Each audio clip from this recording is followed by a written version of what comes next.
Hello, everybody, and welcome to NASA Season 4, Week 4. I'm Lego Mage here with Cloak Oak, and we have got a couple really nice series to bring to you today, and we're going to be kicking it off pretty shortly here with Chikara chatting versus the LLC. It looks like Game 1 going to be on Atlas's lab. Cloak, what can you tell us about this series and a little bit about these teams? Yeah, so at the very least, interesting. We have the a lot of the sub roster filling in yet another week for the LLC. So we'll have Barcode in the goal box and Kiliist. Last week we got to see Kiliist playing Brawler for the team. So fun little mix up of the typical LLC roster there. But our main three, Evil Drew Danger, Reset, and Opabug for chatting, will be standing in as always. So definitely an interesting matchup, especially since both of these teams are pretty comfortable with flexing into both KO and core control play styles. I mean, you kind of have to be these days, but both of them are known for having a nice mix of characters and approaches to the game that will make for some interesting and pretty dynamic matchups, if I had to guess. Yeah, absolutely. I mean, seeing Kilius and Barcode in here is always a treat. Really good players. And even though it is like a sub roster, I'm still liking what we're looking at from the LLC right now and what they've been doing. They're only 1-2, and Jakar chatting is 2-1. So a win here would be absolutely huge for the LLC. Even it up, both teams would become 2-2, and it would make the overall state of the league a little bit more balanced, a little bit more in the LLC's favor. So taking an L here would be pretty detrimental for them. But Ad Rush, extra special start here. Everyone on the LLC going for that Appy Star pickup, and two Ad Rushes over on the side of, looks like Reset and Appabug, picking those up. Interesting picks there. You don't see Ad Rush on Kai all that much. So interesting start for Chikara chatting, and we'll see if they're able to kind of find the damage and make it work. I mean, speaking of interesting picks, Vicious Vambrace coming out on Opabug Zentaro here. Certainly one of the less common picks, but I mean, if you're looking to stay alive, that is, I believe, the South American meta. And they're going to need it right now as a lot of damage comes out from the Black Hole. Evil Drew Danger popping the Atlas ult to help out there. Yeah, and now it's actually Luke who's taking a lot of damage at the moment. He's gonna have to like fall back. X is notoriously a bit weak here. It looks like Applebug gonna be able to find the Zen ult for that kill confirmation. But yeah, X notoriously a bit weak in the early stages of the game. So this is kind of gonna be where Chikara Chatting is gonna be able to do a lot of their work before Luke and Kilius are really able to get any damage of their own and get any potential scaling later on. But this being said, Chatting's goal is open right now, and the LLC still have a barrier to work with. Coreflip coming out here from Kilius isn't quite going to find the angle. Applebug getting revived a little bit there by Even Drew Danger's Atlas ult, but nice Giga Blast here from Reset. Luke in this top side, looking to make a score happen, but it's going to get cleared around the backside into overtime speed. The barrier will go down. Coreflip coming out from Barcode to get it over to Luke. Nice setup there. We'll see the LLC bring it first on the board, but the match looks like it's being terminated. I think Applebug realized that his name was off there, so I guess that point was just for fun. I wonder if they're gonna. I mean, I'm pretty sure that they do have to go for the same picks on Yeah, everybody, right? They're gonna. It's just I a believe reset of the so. point. Got it. Yeah, I'm intrigued by the adrenaline rush pickup on Kai. Certainly the character, has a lot of kill confirm power, but isn't exactly known for putting out huge damage numbers. So I mean, it really seems like if chatting are running adrenaline rush on both Reset and Appabug, they're really relying on Appa to deal a lot of the damage and then go for their scoring pushes in these big sweeps where they both pop the ad rush and then try to make big plays on the power play, which is certainly interesting. I think a little uncommon because extra special is such a prominent pickup. It's usually just something that people pick across the board. So I'll be interested to see what chatting make of it.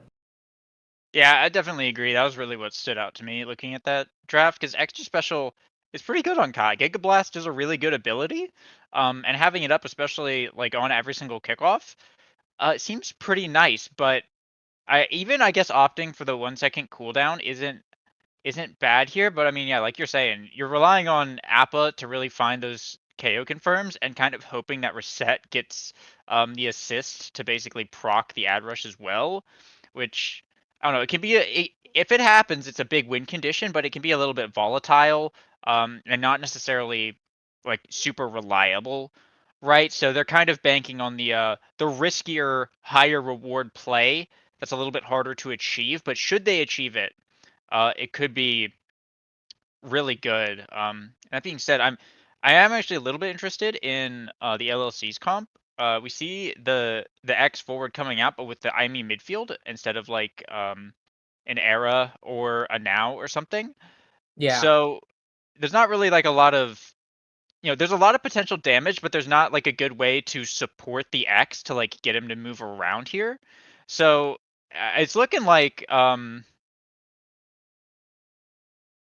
the names are all off for me now, and I can't actually read them. But uh, it's looking like this IME is going to have a little bit of work to do. But it seems like there might be another problem. They may have picked the wrong server or something, as they are. Everybody's lagging Yeah, everyone's around. lagging around a little bit here.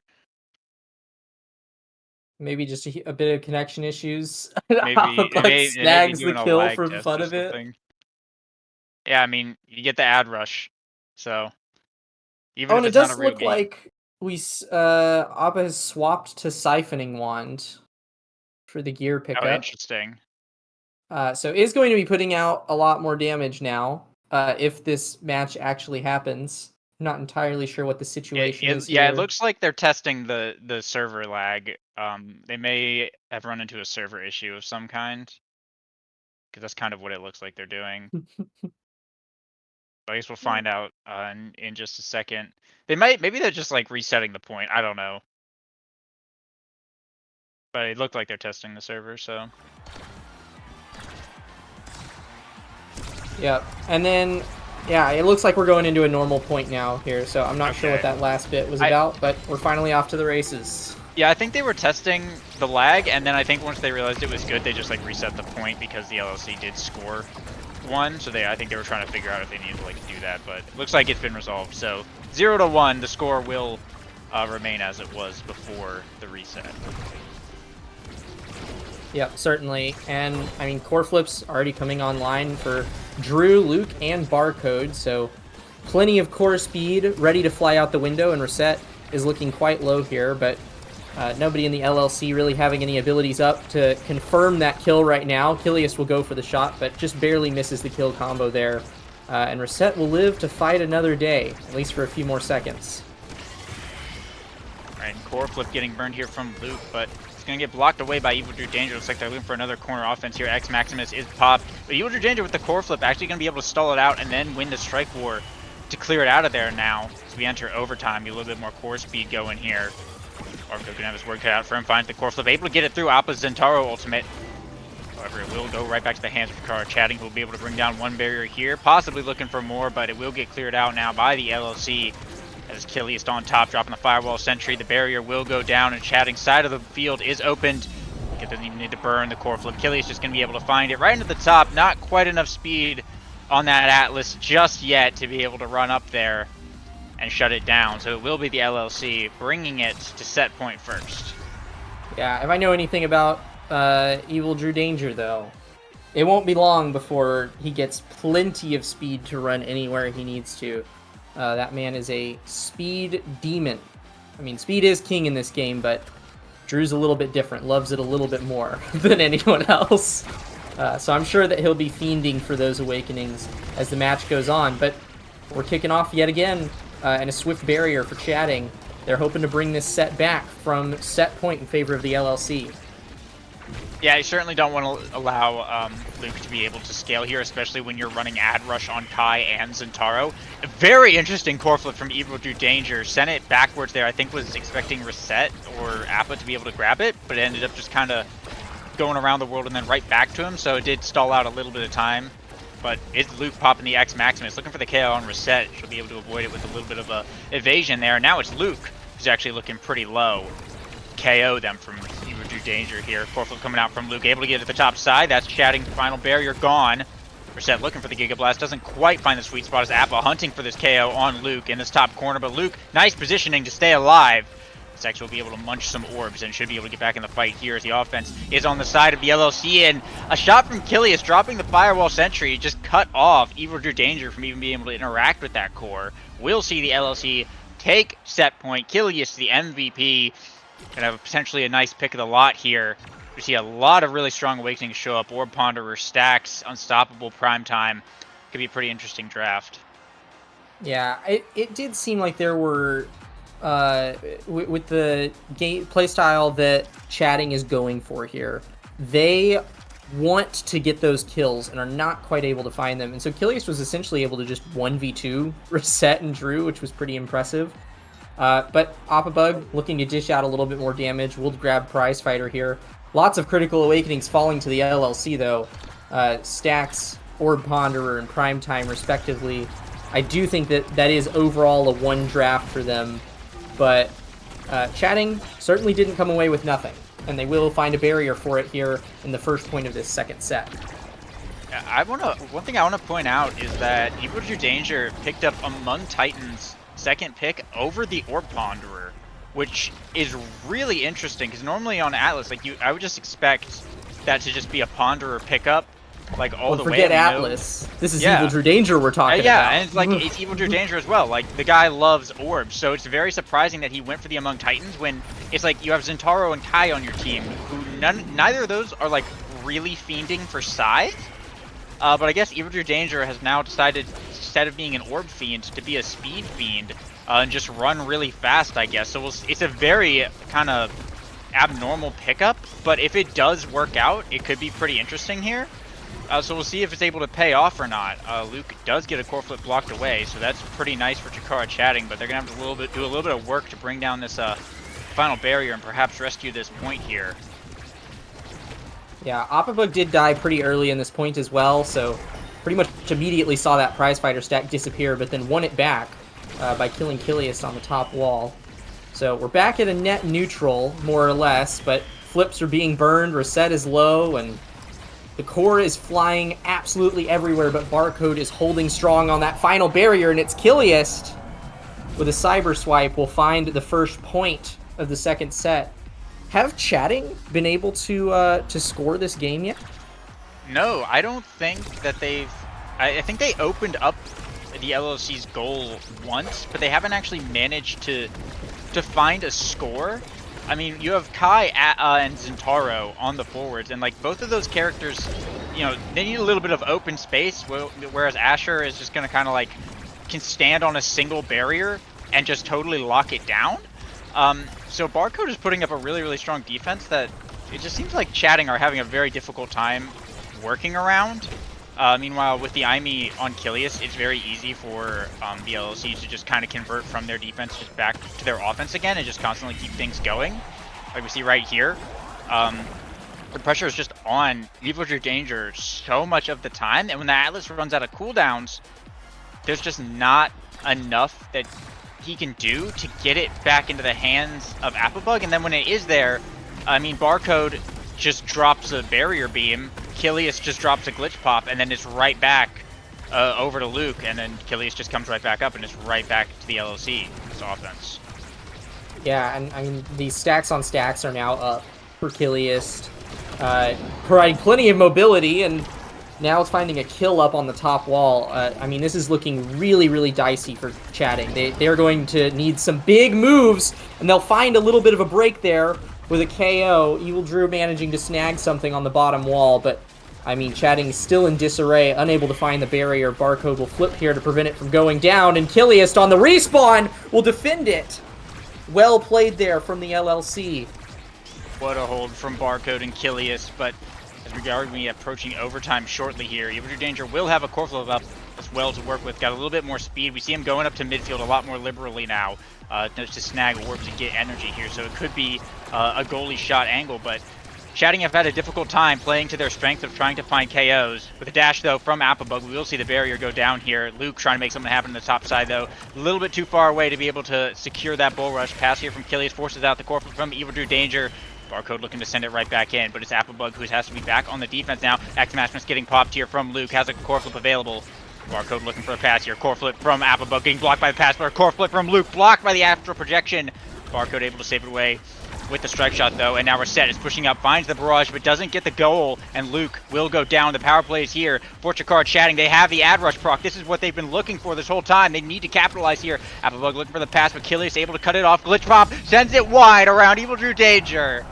And that is LLC taking another set, even when chatting, are able to find their ad rush procs. They just can't seem to do anything against this team. Yeah, it seems like Drew's having to burn a lot of cooldowns against Luke and Kilius, essentially just striking it. Like, they have such a strong midfield presence right now, and it just seems like eventually Drew runs out of cooldowns, and then it's just one ability from Kilius or Luke can put the nail in the coffin and send chatting packing. Cloak, I'm sorry to interrupt, but what is this draft? Yeah, this is I'm genuinely like a little bit baffled at what I'm looking at. Evil Drew Danger had Twin Drive and Siege Machine both available and decided to pick Stinger. And then Applebug went for Reptile Remedy instead of Evil Drew Danger taking Twin Drive and then Appa picking Stinger. I'm very confused and I'm not really sure what the plan was there. I'm thinking that chatting is telling themselves right now that they have kill power, which I don't think is true. I don't think that any of them has the sort of builds that they need to consistently get kills. And I think that with that logic, they're thinking, we can't let them have Reptile Remedy because then they're just going to stay alive. But here's the thing. I actually think that Luke and Kilius have been killing way more than Appa and Reset. And they've been getting barriers too. Like, LLC is just ruling this match. They find a core flip pass there from Kilius to Luke is going to secure them another point. Chatting just doesn't seem to have footing here. Yeah, it seems like they're having kind of trouble just finding identity in their team comp. Like, it looks like they're trying to go for damage, but they, like you said, they just kind of aren't really able to. And, I mean, the IMEX is just kind of outpacing them in that regard, as well as just controlling the core in general. So I'm not really sure what the win condition ends up being for chatting at this point, seeing as how well Barcode has been holding it down just on the defense, just doing after things and shutting down Applebug every time he tries to make a push. But we'll just have to see. I mean, the match isn't over yet. It may just be a game 2 angle for chatting, and maybe this team comp just didn't quite work out this time, but we'll have to find out. They do have an open goal and a potential scoring opportunity here. Appa is holding the core in this bottom side. Now Reset dribbling off the black hole. Nice interrupt there from Luke, though. Firewall Sentry coming out from killing us. Go back to the neutral and midfield a little bit, but now Evil Drew Danger got to be on the defense. Pops the expanse here. Killy is trying to find a pass here, but just ping-ponging with Reset for the moment. We'll get back to Luke, though, in this top side now. Evil Drew Danger on the defense, though. We'll be able to hold it down, but entering overtime like so many rounds have so far. Once again here, Kilius almost getting taken out by Applebug, but just a little bit too far away from the edge to find the KO here. Now it's actually Applebug who's looking really hurt and has a core flip up as well. Kilius almost lands the Typer Strike. Core flip coming out from Applebug. We'll see a shot to the top side. Barcode not quite quick enough on the quick strike in overtime to be able to stop that, but that is chatting, putting themselves on the board for the first time this match, and maybe having a little bit of glimmer of hope. They have some energy to work with, but it's still looking really good for the LLC. Yeah, I think that a lot of that point can be attributed to Appa there. Appa played really, really well. Does get KO'd here by Kilius' core flip, but contributed to the midfield presence quite a bit there and was able to hold LLC at bay long enough to snag the core flip, had the open space. I really do think that that's kind of chatting's plan here, is can we hold long enough to just find a crack in the defense, maybe get some energy up, and then win off of core flips, because that kind of seems like the only way that they can play around Barcode, who has just been holding down so strong this game, continues to do it here, holding that top barrier. Just seems like an impenetrable wall almost.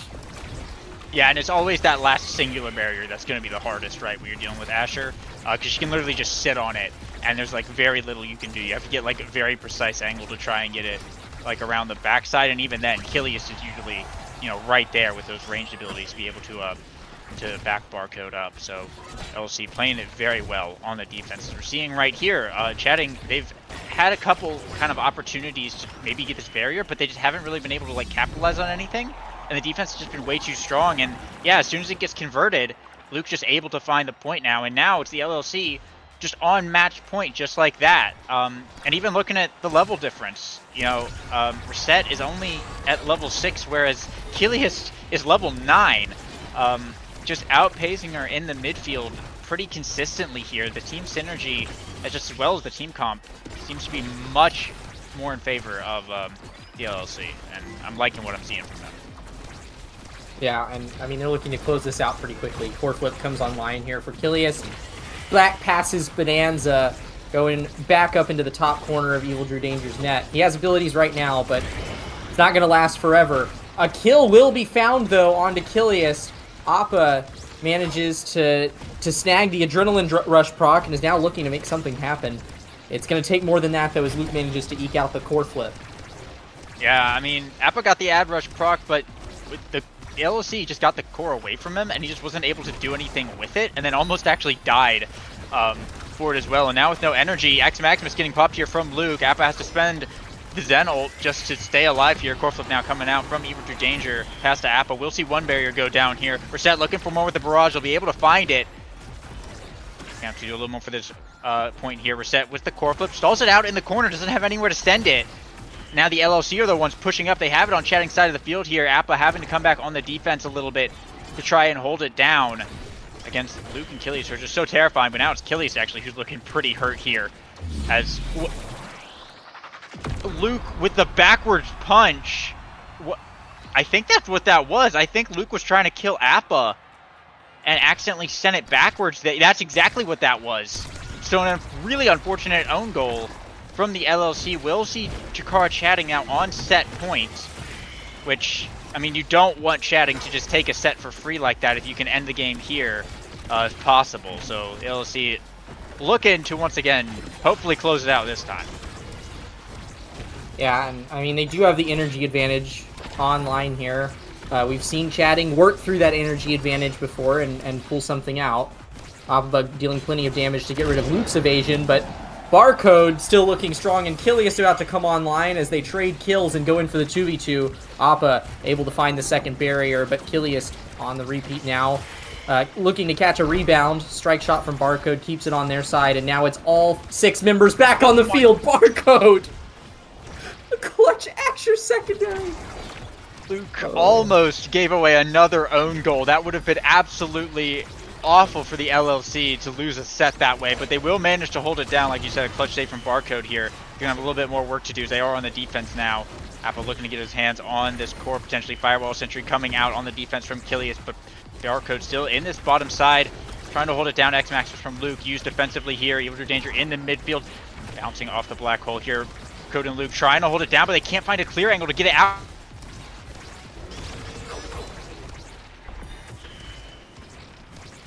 Right, my internet. We have Lego Mage back. Okay, I'm back. Sorry, my internet's been like kind of spotty today. But an incredible passing play from Chikara chatting. Evil Drew Danger with the core flip is gonna see the 3-man goal setup there. Reset to Appa for a beautiful set win. This will be something for chatting. They're gonna have a lot of work to do to reverse sweep this game, but Catalyst on Appa is a pretty good start.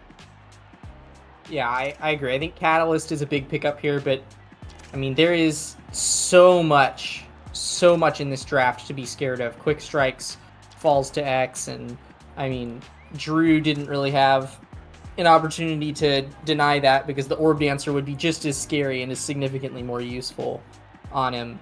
Yeah, and then Barcode gets rapid fire prime time, little mini primary Exodia, and I mean on Asher goalie, easily her best ability is primary, so definitely going to be a terrifying buff to Barcode's already stalwart defense. But Reset will manage to snag a hole in that defense, finds a crack, slides the core on through, and with both barriers up for chatting, the goal is now open for the LLC. Yeah, with the extra speed on Evil True Danger, it's going to become maybe a 3-forward game here when they get that offense going. LC able to snag one barrier here. They will lose the recovery drone on Luke, though, who's already still looking pretty hurt. Applebug in this bottom side with Reset. Once again, trying to force this bottom corner here. Barcode blocking it away, but now it's Evil True Danger pushing up into the midfield. Looking to pop the black hole. Doesn't quite catch Luke in it. Luke will stay alive for the time being. Appa with the dash and a flip. We'll see that all change. The ad rush has been procced, and Shattuck have the power play here. Achilles has a core flip. He needs to stall it out for longer. Looking to 1v3 here potentially on the defense, but bought a lot of time for Luke to come back online to go into overtime here. Core flip coming out from Achilles, blocked by the Zentaro primary from Appabug, though. See Chatting look to push it back into this bottom corner where they have found some success. Giga Blast from Reset sends it right back in, and now Appa dribbling off the black hole. Glitch pop from Achilles sends it away, though. Not quite enough, but missing the Cyber Swipes. However, it's Barcode with the dash into Core Flip, able to save it away. An incredible save from Barcode, gets it up to Luke, and that's the barrier gone for Chikara Chatting. LLC looking to seal this one out here. X Maximus pop from Luke, but not quite close enough to be able to get Evil True Danger, and they hit Stun, who's able to clear it to Applebug with the Astral Projection. And that's a shot to the bottom side. Chikara Chatting first on the board now, as the game looks to be leaning a little bit back in their favor. We'll have to see, though. Appa does have some prize fighter stacks to work with, and Evil True Danger is going to be at 5 orbs pretty soon. So that could be a huge power spike there. We are starting to see Chatting's game plan actually come into force here, though. We're seeing them, they finally have the Awakenings to put out a significant amount of damage. Already they have Kiliast on half health again.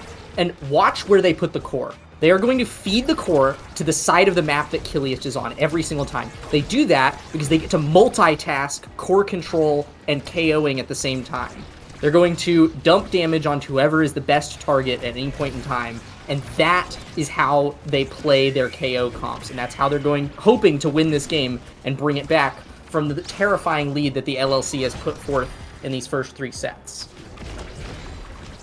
Yeah, I mean, as we're seeing right now, Kiliast is not looking healthy at all, but still looking to set up something with the Firewall Sentry. Not going to be enough, though. Luke, however, with the X Maximus, popping the Core Flip here, looking for the Bull Rush. Core Flip coming out, though, from Evil True Danger. We'll see it saved away here. The LOC still have a little something going. Kiliast trying to survive here. Will be able to with the Cyber Spike, but it's Luke who's able to find the barrier while Chatting was a little preoccupied with that. Their goal open now. Could be a bit dangerous. Applebug with the Core Flip, though, able to get it past Barcode. And now it's the LLC's goal, who is also open here. X Maximus, though, from Luke, receiving the pass from Kiliast, able to get it right through Reset, and Evil True Danger to tie it up 1-1. The LLC still not out of this yet, and just 2 more of those, and they can walk away with a nice game 1. Not have to worry about any silly reverse sweeps happening. Another set of Awakenings that we are starting to see come into effect here. I actually think that Appabug having Prize Fighter, Reptile, and Catalyst is playing quite well, because he was dying a lot in the first few sets, and now that Reptile Remedy is allowing him to keep those Prize Fighter stacks, and he's also generating energy with it as he's getting hit with Catalyst. So I actually think there's a lot to love about Appa's build, and it's putting in a lot of the work here, finally being able to put out damage and really contribute to the match. But and I mean, they hold strong. Both Kiliast and Luke's core flips get burned there, and for once, Drew has plenty of cooldowns to deal with everything. The back clear from Reset with the barrage. Chatting finally looking to contend for this game and bring it home. Yeah, the barrier will go down to Kiliast Core Flip, or to Kiliast Cyber Swipes, and actually just getting a little bit out of Evil True Danger's control there as it bounces off the black hole. Unfortunately, the LLC will be on match point, but yeah, that was a crazy save from Reset. The perfect angle with the barrage to find the Sad Boys angle around the back of the barrier. But this is on match point now, and the LLC are looking to take this one home. Firewall Sentry drop, Pass Splitter burnt, one barrier goes down, and they're looking for more here. Strike shot from Barcode to send it back in. Glitch pop from Kiliast. You'll see the barrier go down. That goal becomes wide open now. Reset trying to make something happen for Chikara Chatting. Appabug looking for a shot to the top, and once again Barcode saves it away, however not on the second time. That barrier will fall now, and Luke is not looking good. The Sentinel coming out, but it doesn't matter because Kiliast has the core and is able to get it through that top side. And that is game 1 going over to the LLC. Yeah, I do think that was a really well played game by both of these teams. The LLC's early lead is definitely what enabled them to pull that through, though.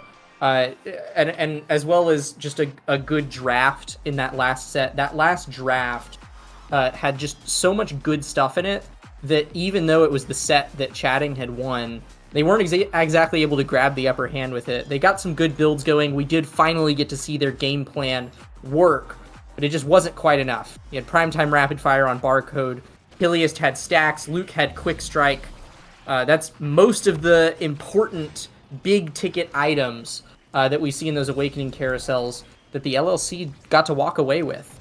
And that will earn them a victory in this match one. But, I mean, Chatting showed us they're far from out of contention in this series. If they get another one of their dastardly plans up and running again, I would not be surprised if we get to see Chikara Chatting take us to a game 3 here. Yeah, and I mean that comp and some of those drafts may have been a dastardly plans if I have ever seen them. Um, I think had a few of those gone a little bit differently, this may have been a much tighter game. If maybe Appa, I mean, you were talking about the Reptile Remedy pickup on Appa, which was good for maintaining survivability there, but I can't help but think that like had Evil Drew Danger picked up the Orb Ponder instead of the Titans when he had the opportunity, and taken the Twin Drive and let Appa have the Stinger, maybe that would have been all the difference. But I suppose we'll never know. We are going to be moving over, though, to the other big map here, Night Market, for Game 2, Chikara Chatting's map pick. And we'll have to see if they decide to change some stuff up or not. Night Market, of course, kind of the classic kitten comp map. Juliet's really good, and I imagine that actually seeing right now that is in fact the ban from the LLC. But Stacks on Stacks Chrono Boost start is really interesting. Now and Era could have a huge place in this draft, and there's the now ban from Chatting. And seeing as the LLC is first pick, I'm curious as to what that lock-in is going to be. I bet it's Asher. I'm betting that it's Asher. I think that's the same way that the last draft played out. I think they're trying to take Appa off of those comfort picks. Even though Appabug been branching out the character pool quite a bit. Yep, there's the Asher pick right there. But yeah, Appabug been branching out the character pool quite a bit. Definitely not homeless off of the Julie or the Asher, but certainly that those are the characters where we really get to see Appabug shine. So taking him off of those picks, pretty strong play by the LLC, and is going to be a little bit of a nerf to the offensive pressure that Chatting can put up. Yeah, definitely. So I imagine I wouldn't be surprised if it's a Zentaro pick once again from Appa here. Looks like we're going to see the Kai come out from likely Reset once again. Stacks, Chrono Start, both very good awakenings. And there's actually the X coming out for Appa, also a good pick on this map in general. So curious to see what the goalies are. If Evil Drew Danger once again just goes for the Atlas, I'd be curious to see a Mako pick come out, as that would be really good for buffing Appa and of course just giving Reset even more speed, while still kind of doing the hold it down goalie thing. But I'm curious because I imagine that that is Asher goalie for the side of the LLC once again. Looks like we're gonna see a Rasmus come out from them as well, most likely on Luke. There's also a possibility that that's a Kai goalie right there. One of the That more too. recent That's additions to the Evil Drew Danger roster. But it does that look is like true. Evil Drew Danger will be opting for the signature Rasmus, or not Rasmus, Atlas instead. Yeah, Evil Drew Danger, the world's most well-known Rasmus player. And So yeah, I mean, pretty run-of-the-mill comps for these guys, except Appabug getting to show off the X, which doesn't get to see the light of day too often, but I'll be interested to see if he can cook on it. Certainly, the character can make a really run amok on this map. yeah, definitely. And but with the era pickup though from the LLC, it's going to become a little bit more difficult as Chrono Boost start's going to mean one more speed for Luke, but also that Appabug is going to get shrunk a lot. Um, and that's kind of like one of the big things that sort of counters X, right? Is you pick the arrow on the other team and just kind of shrink them a lot. And without any buffing on the side of Chikara Chatting, it might be a little bit difficult to make the X work in the way that you normally like want it to on this map. But we'll just have to see. A lot of pressure is going to kind of be on Reset here to really control the core and beat out Luke and Kilius in the midfield. Just sort of through raw hits on the core, right? And get it past the era and to Appa, who, once again, is likely not going to be able to do too much damage this game going up against an Asher era. And just going to have to focus on shot placement and just looking for those barriers. Yeah. If either of these teams can somehow pull out a damage build, though, and I mean, this map has plenty of closed off areas close to the walls that make it easy to do that. It could be big because, I mean, we do have all 6 of these players opting for stacks on stacks. Speed is king, and they're all opting in for the throne here. And in this set 1, probably not going to see too many kills, but who knows, maybe these teams will branch out a little bit as the Awakening drafts go on. Currently, there is a barrier advantage up for Chikara Chatting, but that won't last long as Luke manages to find a sneaky one there. Yeah, and the offense still going here from Luke, looking for more, but Chatting so far able to hold it down. Alpha, though, still stuck at level 1, so that's not particularly great. The LLC have been doing a good job holding this core and not letting Alpha touch it too much, which is what you want. But going into overtime now, energy is going to be coming up all around to make something happen here. But so far, Barcode just finding the clears out an open space, making it hard for Appa to really do anything, you know, offense-wise. And this is what I was talking about earlier, where it's like a lot of this is going to come down to Reset. A great save from Evil Drew Danger. Core flips it past the Storm, keeps the barrier up, and gets Barcodes for the trade. The 3 core flips up on the side of the LLC could mean a little bit of danger here. Luke burning his right here, going to find the shot onto the barrier. Open up Chatting side of the goal now. Pass splitter coming out. Appa burning the core flip. Can't get it past the pass splitter though. Now the defense still needs to hold here for the LLC as they're looking for this first point. Kilius on the top side has the flip here. Gets the cooldown from the expanse, but not going to be able to find the goal, unfortunately. Looking for the pass to Luke. Chatting holding it down. Core flip from Reset to try and send it around. Strike shot from Barcode sends it back in though. Now it's Evil Drew Danger who sends it through the middle here. Death touch coming out, but can't quite get a hold of it from Luke. Core just continues to kind of go around the world a bit. No one able to hold on to it for too long, it seems like. Barcode still has a core flip available as well. They need to get some offense going, and the pendulum swing from Luke finds a KO under Reset, and that might be enough to swing it in the favor of the LLC here if they can capitalize on this. Achilles pass down to Luke, gas projection coming out. Appa on the defense here, but kind of hits it backwards a little bit. Looked like it was a back pass to Evil Drew Danger, but may have been a bit high, maybe wasn't quite ready for it. It's an own goal to start us off, and the LLC first on the board. Yeah, it's definitely looking like LLC have the early game lead here. That's not too surprising with, you know, AlphaBug going X here. It does look like Chatting are looking to scale this game. But, I mean, the scaling in this set is already showing up as all 3 of the LLC's members have their stacks on stacks up and running, but Reset, after getting KO'd late in last point, is only at 16 stacks. So is definitely going to be at the speed disadvantage, and Kilius will be able to run and rule the midfield for the duration of this point. But energy coming up once again pretty quick. A lot of people getting a lot of interactions with this core so far with how long that last round was. AppleBug is not looking too healthy at the moment either, so the LLC going to have potentially an opportunity here to get this barrier here. Kilius and Luke trying to set something up. Reset holding it down pretty well on the defense. Evil Drew with the expanse will save it once but not twice. AppleBug with a flip though will get Luke off the board for that barrier trade. Let's start the power play here for Chikara Chatting. Kilius trying to hold it down and buy a bit of time here, but Appa and Reset are both pushed up looking for this point here. Nice cut pass there from Kilius. We'll see enough time for Luke to come back online though. DLC looking to try and clear it out of their side of the field. Reset though, pass down to AppleBug. Barcode can't quite get there in time. We'll see the shot go in as Chatting now able to tie it up 1-1 in set 1. That was a very nice angle from Reset and a nice bit of patience there from Appa. The strike shot from Barcode, if AppleBug would have taken the shot that, you know, everyone was anticipating there, would have almost certainly intercepted the core. But Reset managed to rebound the core off of the funky little night market angle there, and it was AppleBug recognizing that and hesitating for the right opportunity that allowed Chatting to snag that goal. But Luke and Kilius with an absolutely killer offense will grab a swift 2 barriers before putting the goal into the top of Chatting's goal box. And I mean, the LLC still looking quite strong here, even with Chatting putting out some good plays. Both of these teams are dominating in their own ways, and it's going to be a long journey for either of them towards victory.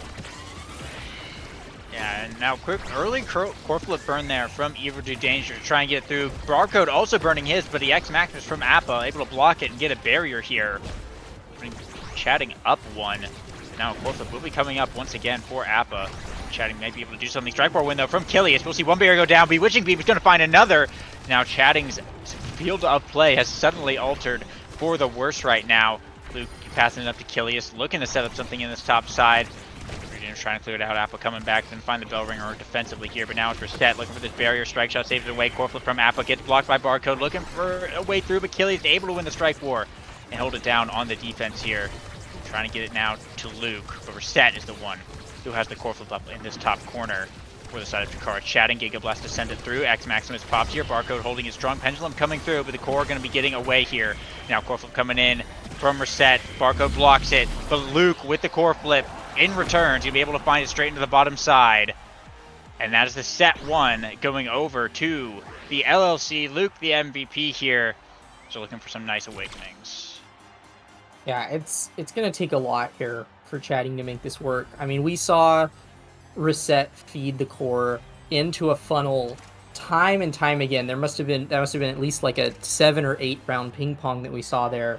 And Appa just unable to do anything. I mean, Barcode, Kilius, and even Luke there was on defense. Between the 3 of them essentially triple goalying, not even really having to burn too many abilities to do it.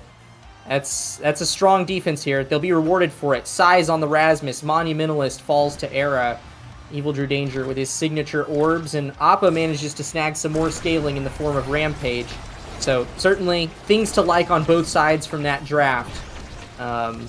Quite a lot to go here, but Appa, looking to build up those Rampage stacks, is going to be looking for some early barriers here. Kilius drinking to make sure that he doesn't have as much influence, but he manages to snag one anyways.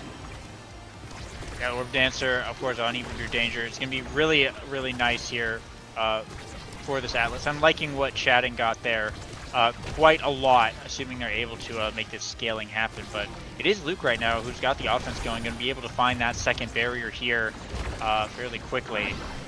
The LLC looking to potentially make this point happen. Appa looking for the 1v3 in this bottom side. Reset here to back him up now. Has the barrage pass up. Pops the X Maximus Barcode. Able to clear it out though. As the Maelstrom winding up here from Kilius. Reset with some nice dribbling. Is able to avoid it. Appa going to pop the core flip there to get the KO on Luke, but it just resets the recovery drone. However, that is one small hurdle that they've been able to get over. But Appa's not looking too healthy right now. Might have to recover for a moment. The heals coming out from Evil Drew Danger. Be able to get him back into play here. Bellringer coming out, gets just past Barcode with the overtime speed. So now the LLC's goal is open. Core flip from Kilius is blocked by Evil Drew Danger here, but now it's Luke in the bottom side with the dribbles having to come down on the defense. Core flip from Luke finds the pendulum swing, but not quite quick enough as Evil Drew Danger will be able to get there in time to block that one away. Looking to send it into Appa. Core flip from Barcode, able to bounce it off the bumper and find the KO onto Appa as well. That's how the power play is here for the LLC. Evil Drew trying to find the dribbles to buy a little time. Core flip back pass here to Reset to just try and get Appa back on the board, and it will be a good enough stall. Now it's been reset to the 3v3, and immediately the offense going over to the side of Chatting. A Giga Blast from Reset sends it right through Kilius, as Chatting will put themselves first on the board in set 2. Yeah, it won't come without a price though. Appabug dying resets both of the stacks of his awakenings currently. Even though he got 2 Rampage stacks, he'll have none and we'll have to earn them back. But he will earn a KO here very swiftly onto Kilius on the bottom wall. And now we'll be looking to make the power play here, but Reset will have to contest Luke first in the midfield, and Kilius is already back on the board. Yeah, and one barrier down now for the side of Chatting, but they're doing a little bit of offense work here. Going to be able to pick up a barrier now of their own. Appa popping this X Maximus, but just getting shrunk by Kilius. It's going to be kind of detrimental there. Going to lose the core, and that's something that we got to look out for. But that's Luke going down. Looks like the Astro projection from Evil Drew Danger is now Takar Chatting going to have a power play of their own to work with. Core flip coming out from Reset to try and send it in. Barcode Achilles holding it down though. A mini magical Maelstrom coming out to buy a bit of time here. And Luke right back online now. Should be able to reset this kind of back to a little 3v3 Appa, looking for the bull rush. Doesn't get the barrier, but does get Barcode's core flip, which is pretty valuable as well. As we go into overtime, that Asher's going to be having a little bit harder time grabbing that core. The Giga Blast from Reset will see the barrier go down here. TLC looking to push back, but not quite going to be able to find it on that one. Death Touch from Luke to regain possession. Might have a little bit difficult time getting it through. Even to Danger will be able to clear out that one. Core flip coming through, but Achilles in the midfield with the block. We'll see it remain floating around in the midfield as these teams continue to battle for a really good possession. Luke able to find it in the bottom corner with a pendulum swing, and now Chatting side of the goal also opened up as well. Yeah, Appabug seems to take a beating essentially every time Chatting gets it all the way up. That Asher goalie deals out a lot of damage, and then Kilius is just right there to shrink him and keep that healing off. And Luke, with a fantastic pendulum swing, will find a kill onto Drew, as well as the goal, resetting both of Evil Drew's stacks and tying up the set at 1-1.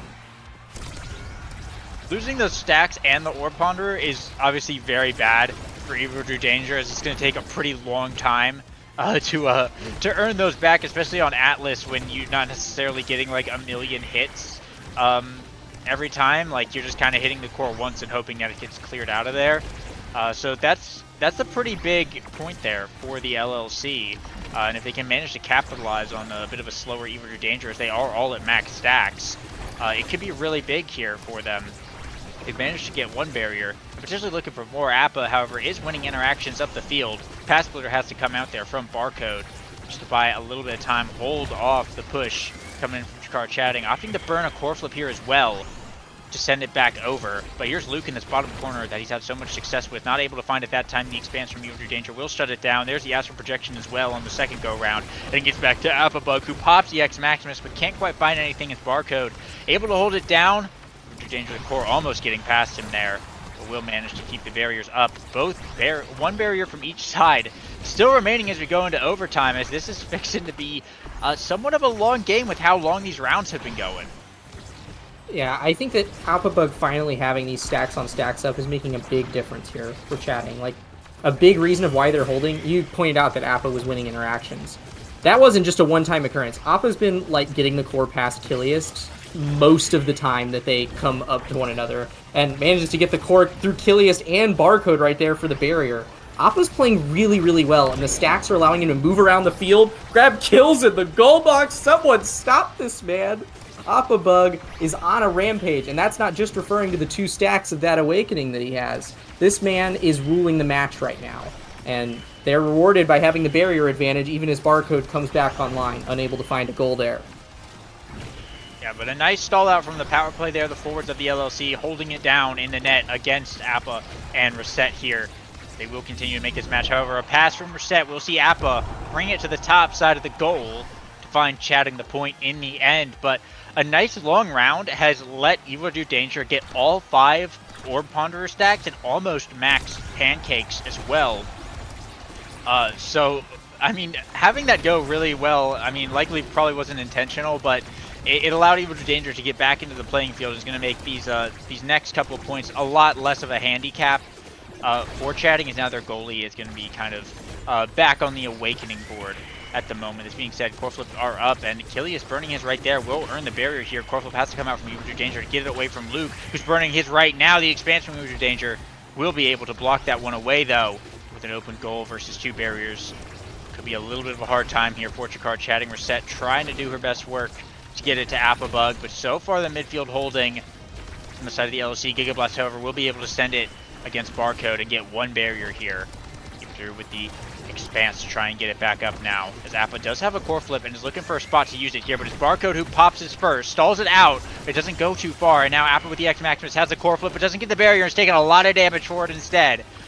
Trying to bring it down to this bottom side. Barcode finding a nice clear, though, and is going to get back over to Luke, looking for the Death Touch. Strike Wars, the Astral Projection, but the expanse from Evil Drew Danger will see saved away now. They're going to have another chance, potentially. Reset on the defense, though, will find the clear as it goes back into the neutrals. Chatting looking to reignite their offense once again, but Barcode is just absolutely holding this down right now. Something that I didn't anticipate. Oh, wow, an unfortunate bell ringer there from Appa will send a demon angle that Drew just can't catch. Tying up the set once more. But I do want to point out, something I didn't anticipate about the Orb Ponderer pickup from Evil Drew Danger. I mean, we always talk about the big defensive cooldowns. What a double barrier, by the way. The big defensive cooldowns that Atlas has, that he wants to keep up. But Drew is also now getting a lot more Atlas ults, which is actually allowing them to keep Appa on the offense here and put up this aggression. Appa punching the core in and securing the set for Chikara chatting. I mean, I really do think that Appa just being able to play more that set, he was taken out so much in the first set by all of the damage that was coming out. And the Atlas ult being on the board was a big deal for letting Appa shine there. And Evil Drew Danger gets to have the Orb Zodia. Grabs Orb Dancer there. It's going to be a big deal. But Barcode will make sure that Quick Strike doesn't fall to Appa Bug. He's fine with that, though. Specialized Training is certainly never a bad pickup on the man. And then the rest of this draft is pretty standard. The rest of the LLC opting for Stagger, Awakenings, and Reset, going for a little bit of CDR with Hotshot. So yeah, I think that the big ticket items, Appa's going to be putting out a lot more damage now. Drew is going to be faster and grabbing more orbs and is going to be able to put up a lot more offensive pressure. And Barcode, now with those quick strikes, might be able to resist that offensive pressure a little bit more, but it's going to be difficult. And Chatting are already taking barriers in this third set.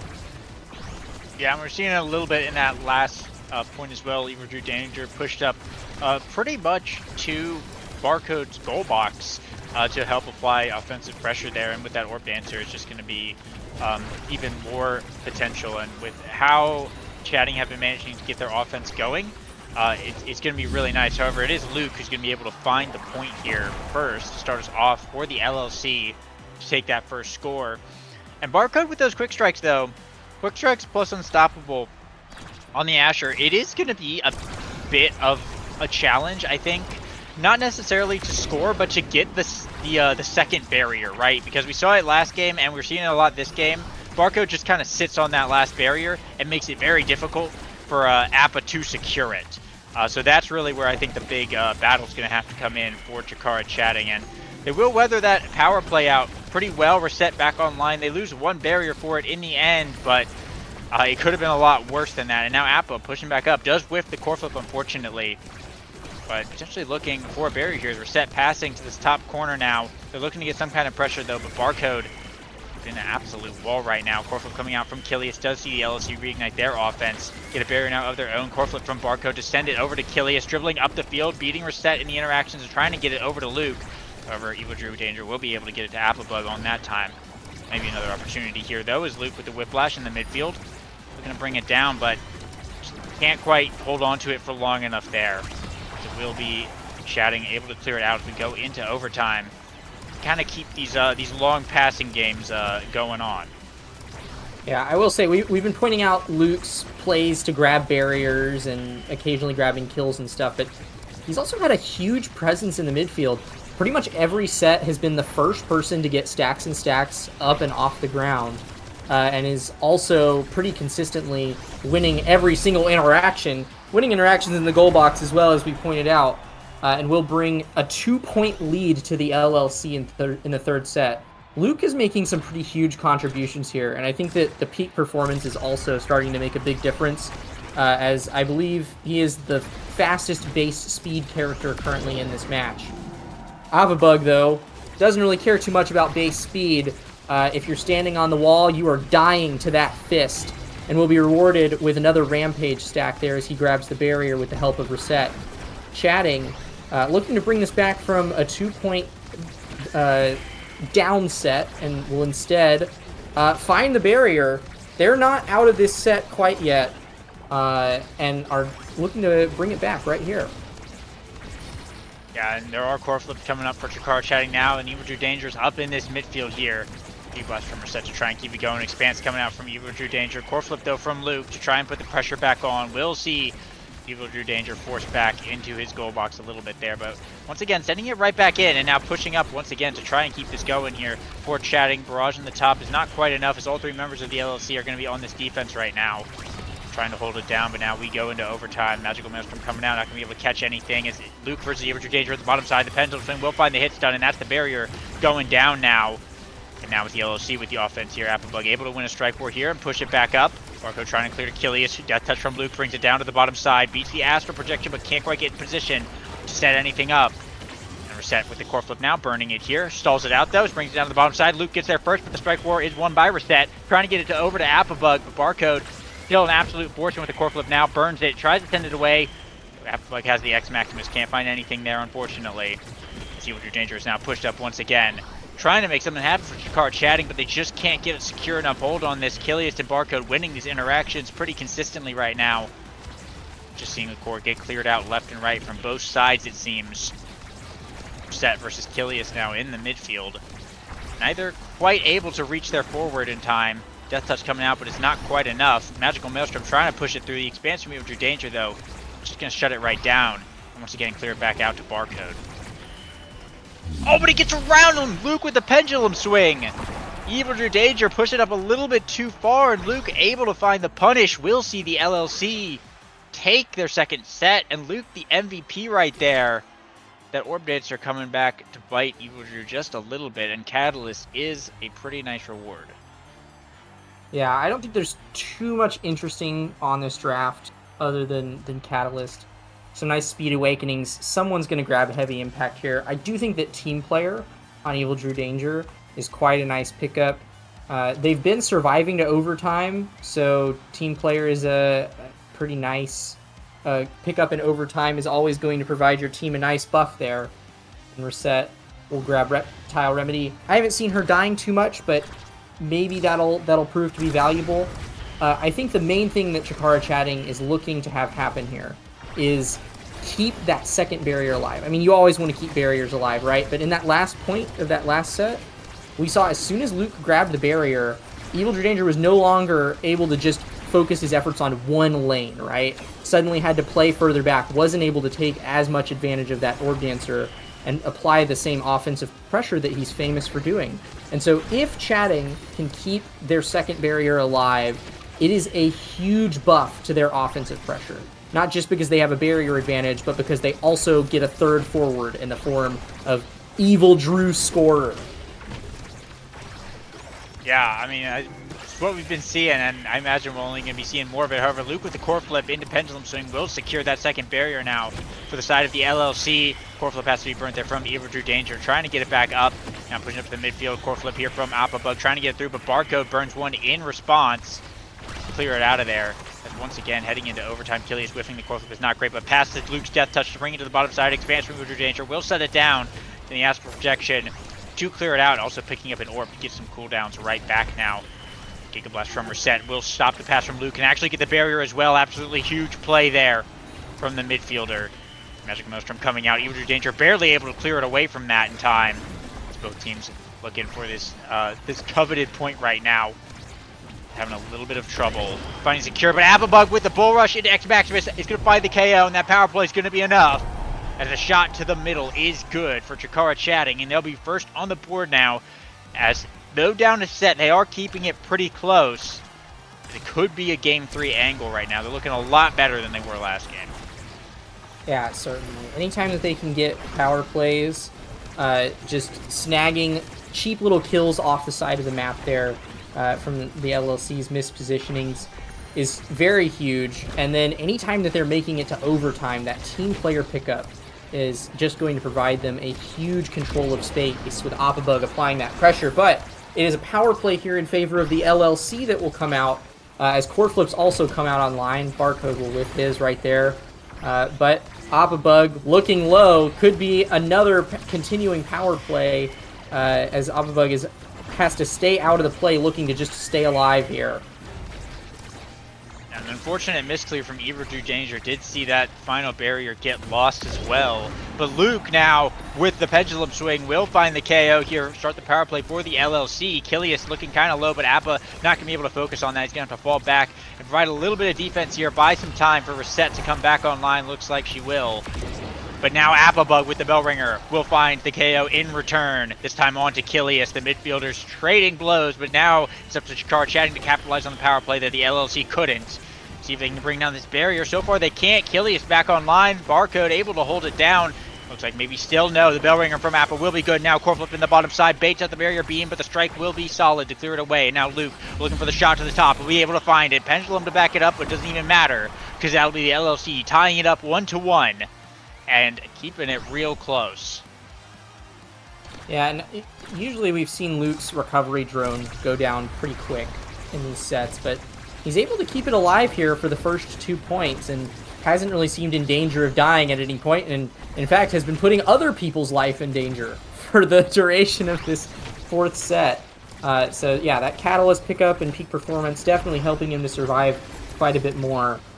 LLC putting up a really strong fight here, but Chatting has plenty of awakenings and offensive pressure here their way. If they can survive this one through, Chatting has plenty of room and momentum to bring this game back and take us to a game 3. They absolutely do, and so far this game has been pretty much neck and neck, but Chatting being down a set is a little bit rough here. Nice shot from Reset, though. We'll see that barrier go down. They're looking to make this push. Giga Blast from Reset. Gets it through Killiest, and Barcode can't get there in time. That's Chatting now, bringing it to set point. What they need to drag this out to a set 5. And they're going to have energy to work with. 3 core flips up on the board for them. And Killius is going to be the only one having one anytime soon for the LLC. Evil Drew Danger burning his very quickly here to bring it over to Reset and Appabug to do their thing. One barrier going down. Core flip from Appa is going to see the second one now. Both barriers gone very quickly for the LLC. Is going to be a huge setup here as Evil Drew Danger becoming the new midfielder. Reset falling back on the defense here, getting it over to Appabug, looking for the bull rush, but it's not good enough. Pressure still coming out though. Core flip coming out from Killius. Try and get it back over onto Chatting side of the field here. Try and make something happen with core flip now from Reset. Going to send it back in. Pass player from Barcode shuts that down, but it's Apple with the X Maximus working his way up the field. Looking pretty hurt here. Core flip now from Luke. Sends it over, looking for the double. Finds one though, and that's something for the LLC. Potentially looking for more here. Appa having to be really careful to not get launched off the edge though. Has to let this stall out for just a little while longer. Magical Maelstrom from Killius to try and push it in the bottom, but one little arrow is not going to be able to do too much against Reset and Evil Drew Danger, holding it down, and now Appa back on the defense here as well. They're keeping this barrier up like it is, like their lives absolutely depend on it. Hook from Luke. Unfortunately, the shot goes wide. Not going to have another chance there, unfortunately. But Chatting having a little bit of trouble clearing this core off of their side of the field, though. The Whiplash from Luke will be good. The barrier will fall down. Evil Drew Danger bringing the core flip now, trying to get over to Appabug, but now Barcode with the core flip. Giga Blast from Reset is going to send it right back at you. And Barcode not quite able to reach it, and that is Shikara Chatting bringing us to a set 5.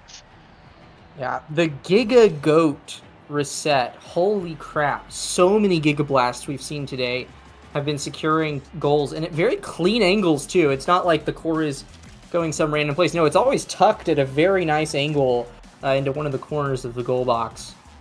Evil Drew Danger opting for the signature Among Titans here. More speed for this man, the king of speed, if you will. And I mean, there's going to be plenty of other nice stuff in this draft. Power and size picked up for Luke. Rapid fire falling to Reset. And Appabug securing Adrenaline Rush is potentially a very big awakening pickup here. He's been getting plenty of KOs, and if Killius doesn't keep him in check with those Era primaries, it is going to prove a big threat here, especially as those Rampage stacks tick up over the course of this set. We're moving into 5th set now, and it is anybody's game in LLC versus Chatting. Yeah, Chikaro Chatting making this a really close one now after the LLC kind of ran away with game 1.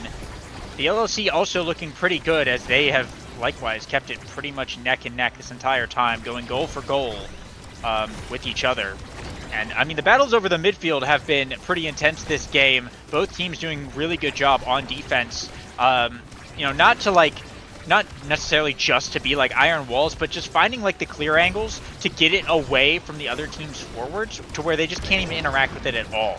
But that Magical Maelstrom from Killius bringing down Appabug is going to be really good here as a core flip pass. The barrier go down, core flip from Luke, and that is Reset going down for the pendulum swing. Evil Drew tries to buy some time with the core flip, it's not good enough. It's Killius going to be able to walk up and find the shot. An explosive goal here from the LLC, burning 2 core flips and getting 2 KOs for their efforts, though, to start off set 5. That is some of the most high-value series of plays that I've seen. I mean, just an incredibly clean double KO, such synergy between Kiliast and Luke, even though Kiliast not on the main roster of the LLC, showing that him and Luke, they know each other's game and can play off of one another very comfortably, and putting on quite the show for us there. Yeah, absolutely. And now down one barrier here. Chatting potentially looking to capitalize on this. It is Luke with the core flip though, using that arrow size there to find the whiplash to get it around Evil Drew Danger. Will earn them one barrier here. Now core flip here from Luke, looking for the pendulum setup, but Evil Drew Danger quick enough to clear it out of there. Magical Maelstrom coming in, core flip coming out from Evil Drew Danger. We'll see it cleared away though.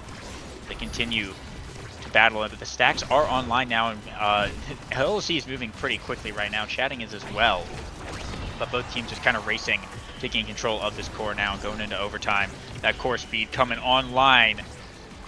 Barcode looking for a way to get it over to Luke. A nice pass there. We'll see the barrier go down. It's now looking for a point. Applebug pops the X-Max, isn't able to hold on to it for just quite long enough. The astral projection from Evil Drew Danger sends it back around once again over Luke, able to get control, goes for a shot, but just can't quite find it there. And now Corflip coming out. We're set with the barrage. We'll shut that down though. Chatting looking to hold on to this one. They need to get this barrier though. A shot from Apple. We'll see that barrier fall. Barcode not quite quick enough on the barrier beam. Now Killius looking to set up something with Luke here. Evil Drew Danger trying to find a way out of this situation, but Luke is quite big, and that pendulum swing covers a lot of area. However, he will be able to clear it out of here. Gonna have to do it one more time though. Has no dice on that one, and that's Applebug going down. And the power play once again for the LLC. Luke on this top side. Reset getting shrunk here. Killius setting up the Maelstrom core flip from Evil Drew Danger. Stalls it out though. And now it's just in this bottom side. A shot from Luke. He's gonna see it go right to the center. And even with all that speed, Evil Drew can't quite get there in time. And that is the LLC on series point right now. 2-0. Chatting looking a little bit scared at the moment. They have to bring this one back to bring it to a game 3. Yeah, it's very unfortunate that they've been seeing so many power plays go not in their favor, because Applebug with that Adrenaline Rush pickup, they are playing into those power plays once again, and for once, Applebug not finding those KOs. Does manage to find a barrier right there, but you're going to need a lot more than that to bring this back off of series point.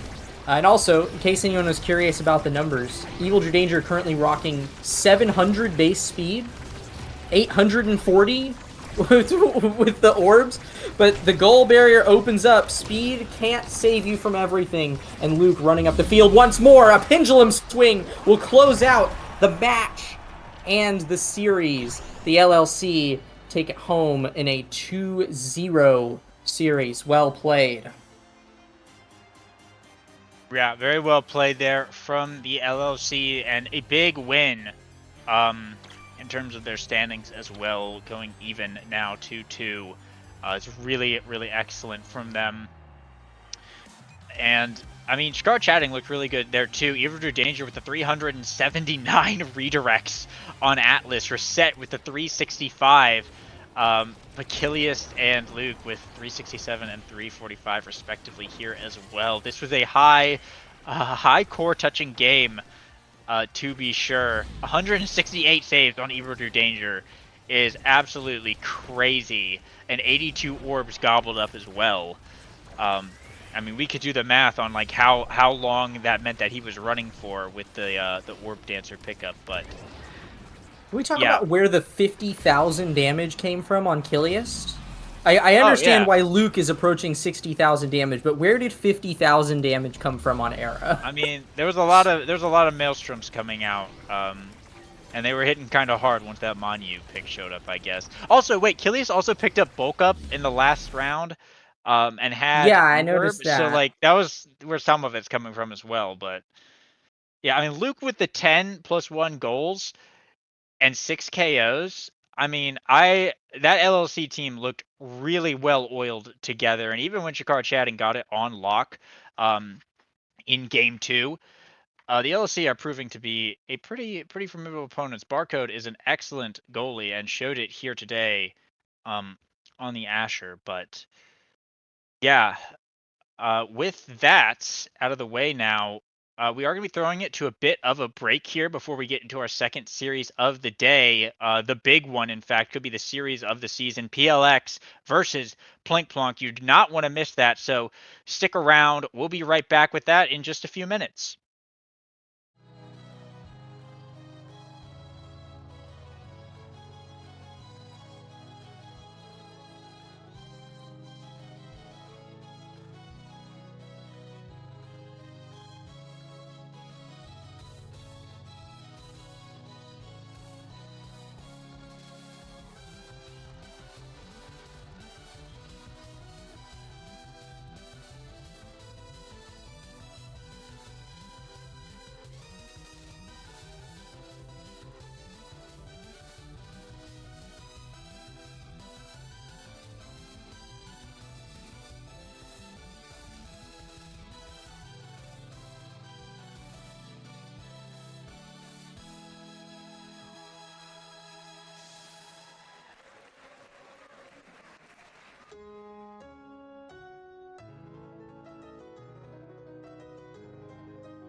And welcome back to part two, our second series of the day. PLX versus Plink Plonk, a hotly anticipated match indeed. Both of these teams not only are looking like really good teams, but both of these teams are currently undefeated in the regular season. Um, so they're both 3-0. So this is going to come down to one of these teams no longer being undefeated. It's going to be a bit of a hot contest. Both these teams looked really good last season, and they're already starting off really strong this season as well. Looks like as well we have Cows subbing in for Zay Forever on the side of PLX here as we get into game one on Atlas's lab, and I am very excited for this one. Yeah, I mean, it looks like the draft went about as you would have expected for these players, with Hotshot being one of the starting awakenings. We saw J-Dog's Juno banned out, but it's fine. She's got the IME to fall back on, and then just Logan looking strong with a twin drive Kazan. All three members of PLX opting for Hotshot, and we're going to start off with an explosive beginning to this match with a swift KO there for PLX, but not before their goal gets cracked open. But it's only a few seconds later that they manage to score and bring the first point of this set. Already these teams are off to the races. Yeah, an explosive first set indeed, or first round rather, indeed, from PLX here, as having a little bit of a level advantage is going to be pretty nice, as well as just Logan not being level 2 yet. Gives them a little bit more time to work with to try and get some of these barriers down. But an unfortunate Sad Boys angle, though, is it will go around the backside of PLX's goal there, and Plink Plonk won't just quite be able to grab that one. But interestingly as well, Muffin on the Asher goalie, not something I've seen out of him before. So used to seeing the Rasmus or Kazan pick up. It'll be kind of neat to see what he does on a little bit more of a standard goalie here, opting to let just Logan have the Kazan, and capitalizing huge on It's a Pineapple's eject button there. Just correct leverage the core right out of the flight path, right before he hits it too. Absolutely amazing to sink it in to tie it up here 1-1. Yeah, I mean, these points are not lasting long at all. I think both of those points didn't even hit the 30-second mark on the clock. And already we're seeing both barriers go down for PLX in just the first 10 seconds here. It's a Pineapple flying across the field and burning the core flip, but unable to snag that barrier quite yet. Instead, it's J-Dog, who still has the flip on the board. But they'll be in a power play disadvantage here, as just Logan is KO'd off the top of the map. I mean, there's just so much going on here, left and right. Neither one of these teams showing any particular advantage. KOs, goals, barriers taken every which way. Yeah, and already... And another goal. I mean, we were expecting it to be a pretty tight contest going into it, but already in this first set, it might appear to be even more hyped than we may have initially anticipated here. We'll have to see now, as Plink Plonk is, in fact, on set points. And looks like barriers being traded here on the kickoff. It's a Pineapple boosting in, looking for more, but J-Dog has the Firewall Sentry here. Cow's dishing out a lot of damage, though. J-Dog, nice ability, dashing away from the power cord, just barely in time to stay alive, but now Corflip coming out from Cow, stalls it out, looking for the power cord, trying to get it through, but Moffin with the path splitter will be able to hold it down for now. This battle for this barrier will continue, but it will remain standing over. A nice shot from It's a Pineapple is going to see it go wide. The barrier goes down, and a rocket as well to get J-Dog's life to boot here. Crater Maker coming in to try and send it back. Core flip from Moffin to buy a bit of time here, but Josh has a core flip up himself. Death Touch coming in, looking for the dribble, gets it around the glitch pop, looking for the bottom side, and it's a Pineapple boosting in. Is able to secure it. No core flip burnt either for PLX. Is absolutely huge point to tie it up 2-2.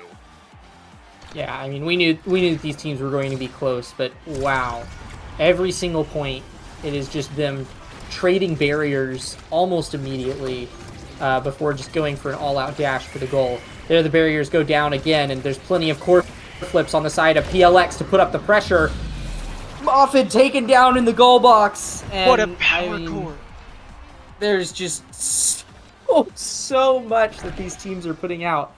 It seems like the abilities are endless. There's just a bottomless supply of buttons that these teams can push. And already some very powerful awakenings coming up here. Rapid fire falling to Josh on the Rasmus. An important denial from Kazan and everyone else on the board. Stacks on Stacks is also here, but with how many deaths have been going on, it's not too much of a surprise that that's going to fall all the way down to the last pick. Holy crap. And Moffin will get a little bit of a speed buff here.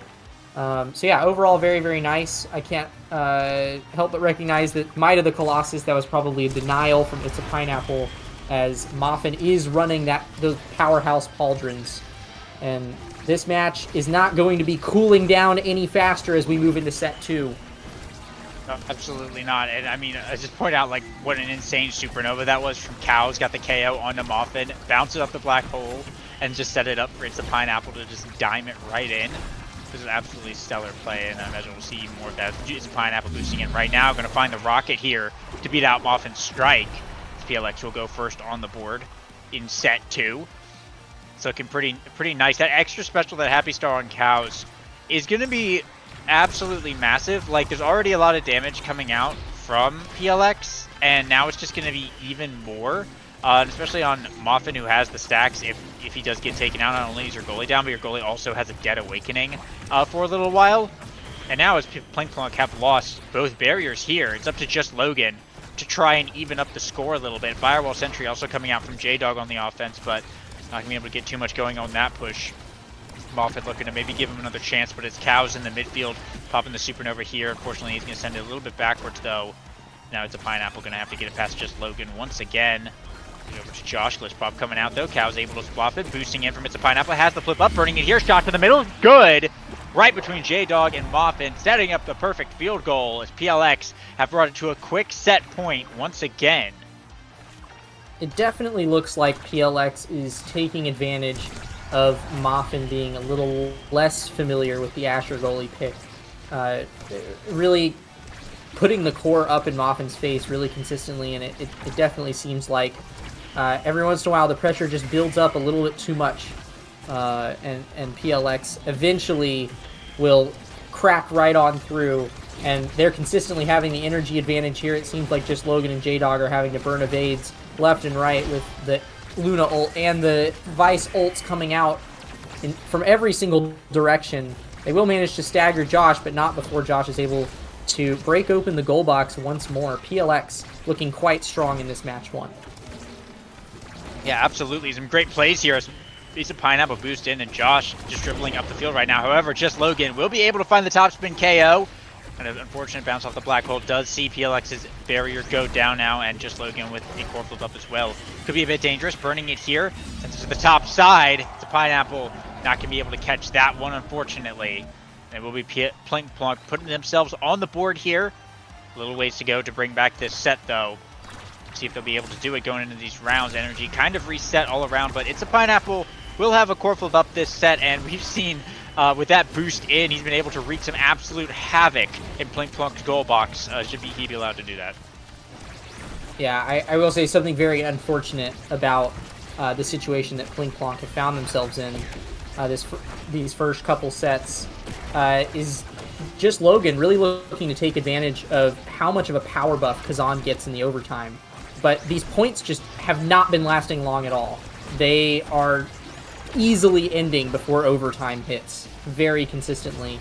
And again, we see PLX building up another wall of pressure ready to burst the pipes of Plinkplonk. And in the set, once again, the core flip comes out from Pineapple, but isn't quite able to find the goal. Yeah, Moffin holding down so far. Just Logan looking for some, but the black hole spawning in is not good. Death touch coming out from Josh, pushing to the bottom quarter hard. Cow's going for the supernova, but not going to be able to grab it in time. Boosting in from It's a Pineapple. Core flip coming out from Moffin, but that's J-Dog going down. Now it's Moffin in the 1v3. Just Logan back online. Great save from Moffin. Keeps it going for a little while, but 6 seconds until J-Dog is back passing coming out from Josh and Cows. And that's Moffin going down. It's just Logan now in the net. The Kazan holding out long enough. J-Dog back online, but the pressure's still coming out. And a great clear away from the power cord. Josh has the core flip up. Crater Maker coming out. Bounces it away, though, unfortunately. And that just buys time for Moffin to come back up. The core flip comes out from Josh, but it's too late. Moffin is back online. And that's Plinkplonk holding down the craziest double power play, perhaps of all time, as they continue to keep this going, but they need to get this barrier down and find the point here to make it all worth it. boosting in from It's a Pineapple. Can't find the core though. Muffin can be able to save that one away. Get it back to just Logan here. Looking to fight Cows. Not being able to grab the core now. Cows passing to Josh and Muffin saving in the top sniper. Can't get it out in time. Josh able to find the strike and send it in. The craziest save from Muffin, but it just wasn't quite enough. PLX will take set 2. I can't be too certain, but I think what might have happened there is the tail end of the Asher primary still touched the core after Muffin burned his strike. And so the strike didn't actually break it out, and then I don't think Muffin had a strike there to contest Josh when he walked up into the goal box. I could be wrong. I thought I saw the strike come out there, but maybe that was someone else's. This, yet another just absolutely absurd set of awakenings to show up. Cows has extra special and specialized training now. Just Logan has the Rampage scaling on the board. So, I mean, these teams have plenty of awakenings working in their advantage, but, like, wow, is there so much kill potential here from PLX, and they are making the most of it. But it is the double barrier that is found by just Logan and J-Dog here in just the first 15 seconds of this set that is bringing Plink Plonk to a strong start. They need to capitalize on it here. Just Logan with the quick leverage. Was looking for something, but It's a Pineapple was able to clear that one out here. Crater Maker coming through as well. Josh can't quite get a handle on the core, though. Now J-Dog once again trying to get to just Logan. Cows cutting that pass off, though, and setting up Josh once again to find the pendulum swing and bring down Plink Plonk's barrier here. J-Dog with the cyber swipe, looking for the glitch pop. It's Pineapple gets it away. Supernova coming out. Just Logan barely able to survive the black hole off of that, but not looking too healthy in the process here. They got to score now. Cows is going to have a core flip up soon. Crater Maker coming out, and that's the end of just Logan. Core flips are up for Plink Plonk, boosting in. It's a Pineapple burns the core flip. Muffin saves it once, but Cows is right up in the out clear to be able to just sink it right in. It's PLX once again, first on the board, and just looking so good. And I mean, yeah, looking at the builds, like you were saying, PLX, the extra specialized training Vice is just wreaking so much havoc right now, and with It's a Pineapple having that Orb Ponder as well, and how well he's playing this Luna, the offense for PLX is just so devastating. Yeah, they seem to be really taking advantage of the open space. Like, Pineapple is pretty much just clearing into open space and then just using Hotshot to send it at Mach 10 back over to Plink Plonk's side. So it's very rare that Plink Plonk are able to build an offense like this. They do get a brief little minute there to try to make something happen, but are unable to put anything in. But just Logan, just as the core floats back to him, is able to find a cheeky little hook strike into the bottom of their goal box, securing them the first point of this set. I mean, Plink Plonk is getting opportunities here, and if they can make the most of them, they're certainly not out of it. But this core speed, Pineapple, right off the kickoff, sending it to them, it's going to be tough to make your way around that. Yeah, once again, trading barriers on the kickoff here. It's J-Dog who finds the cyber swipes for a second PLX barrier fallen. Now core flip pass up to just Logan. It's Pineapple, look for the boost, but the black hole was in the way and sent it right back at him. As Plink Plonk have now brought it to a set point of their own. The chance to reverse sweep it. We've seen crazier reverse sweeps happen. This could be the opportunity that they're looking for if they get another really great kickoff. Make something potentially happen here, but it's Josh who's looking for the barrier right now. Muffin able to put up a really stellar defense, though, as both of them will be held for this current duration. One going down right here. It's Pineapple boosting in, trying to get it over to Josh, who's going to have a core flip up soon. They're looking to play around that most likely. The barrier is gone now for the side of Plink Plonk as Josh pushing up core flip on the line. Yeah, not much you can do about that one. Just diming it right into the bottom corner there. PLX now have brought it to match point. Yeah, that being said, though, that wasn't an entirely lost point there for Plink Plonk. We did see Muffin Kui get up to 150 stacks, so the stacks on stacks are now online, and just Logan is rocking with 2 Rampage stacks currently. So they do have their Scaling Awakenings online, at least to some extent, and definitely have a chance to close this out. But Josh and Cows on the offense, and It's a Pineapple dashing in. There is plenty of pressure coming out here pretty consistently from PLX. And it's just too much for Muffin. Eventually they're going to break through, and the goal box is open once again. Very dangerous situation here as It's a Pineapple has a flip up and can basically score at will. And just Logan going down is not what you want to see right now. Josh trying to find a way through this bottom corner. Moff in great positioning to avoid the pendulum swing here as J-Dog looking to bide a little bit of time with that glitch pop. Remember, it's going to be pretty tight here. Crowd's passing it right over to Josh, who has the whiplash, and it'll be enough. PLX will find the point and take away game one here. 3-0 in sets. Fortunate start here for Plink, but they'll have a chance to maybe bring it back in game two. But PLX looking really scary on that comp. It's a Pineapple. It's really cooking on that Luda, and Cows was absolutely killing it on the Vice. Yeah, it definitely seemed like there was a lack of clearing potential for Plink Plonk. Like that was their main issue. Because Asher is really good at protecting barriers. And I mean, like, one of the highlights of her kit is that she's really good at holding the core in place. And so Moffin was, able to hold the core back, but didn't really have the tools to actually clear the core out. And I mean, there were just one interactions against J-Dog from Josh and Cows that allowed the core to just stay up in Moffin's face. And eventually, that Asher's going to be out of cooldowns, and you're going to be left with a dry goalie in the goal box. So just really well played from PLX, and a bit of an unfortunate shake of the lamb's tail there for Plink Plonk. But, I mean, both of these teams showed us why they're undefeated in this season here. We did see Plink Plonk pull out some very, very nice plays that game. And I wouldn't be surprised as we move on to game two if we get to see a little bit more of their gameplay really start to take shape. Yeah, you certainly hope to see it, and it looks like game two gonna be on Night Market as well. A lot of Atlas Lab into Night Market games today, it seems. It is PLX's map pick, not that that particularly matters, a map that everyone knows how to play. So we'll see how it comes, how everything shakes out, how the picks and bans go as well. And I'm curious if Moffin is gonna go for the classic Rasmus or Kazan goalie here. Looked like they wanted just Logan to get it last time, and the Rasmus, of course, was picked up by Josh. Or if we're just gonna see the Asher again, or maybe like a Dubu or something. But I'm curious about that. This is kind of like one of the Rasmus goalie maps, to be sure. Um, and I mean, we've seen Moffin absolutely cook on it, and it just leaves a lot of things kind of up in the air. Do they ban the Luna against It's a Pineapple? Do they ban whatever the other one that they had, the Vice?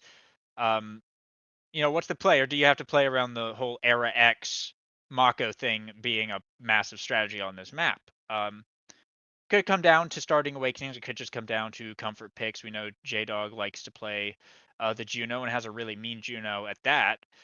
So I'm curious to see how this all shakes out. And should they bring it back here on Night Market, game three is Gates of Obscura, which is a whole different conversation entirely. Um, But yeah, I'm curious to see what the team comp goes for. Plink Plunk always have some very interesting team comp, and I'm excited to see what they pull out this time. Yeah, they certainly have an eccentric character pool, I think is a good way to describe it. Just a very, very fun mix of players, and Marvin Kui has such a unique goalie play style. You've been mentioning the Kazan and the Rasmus, which are frequent Moffin pickups. There's also a small chance we could see the Finney come out. I think that J Dog and just Logan are no strangers to just absolutely murdering, and on a map like Night Market, we could potentially see some real big damage numbers come out that could be helped out by a Finney goalie.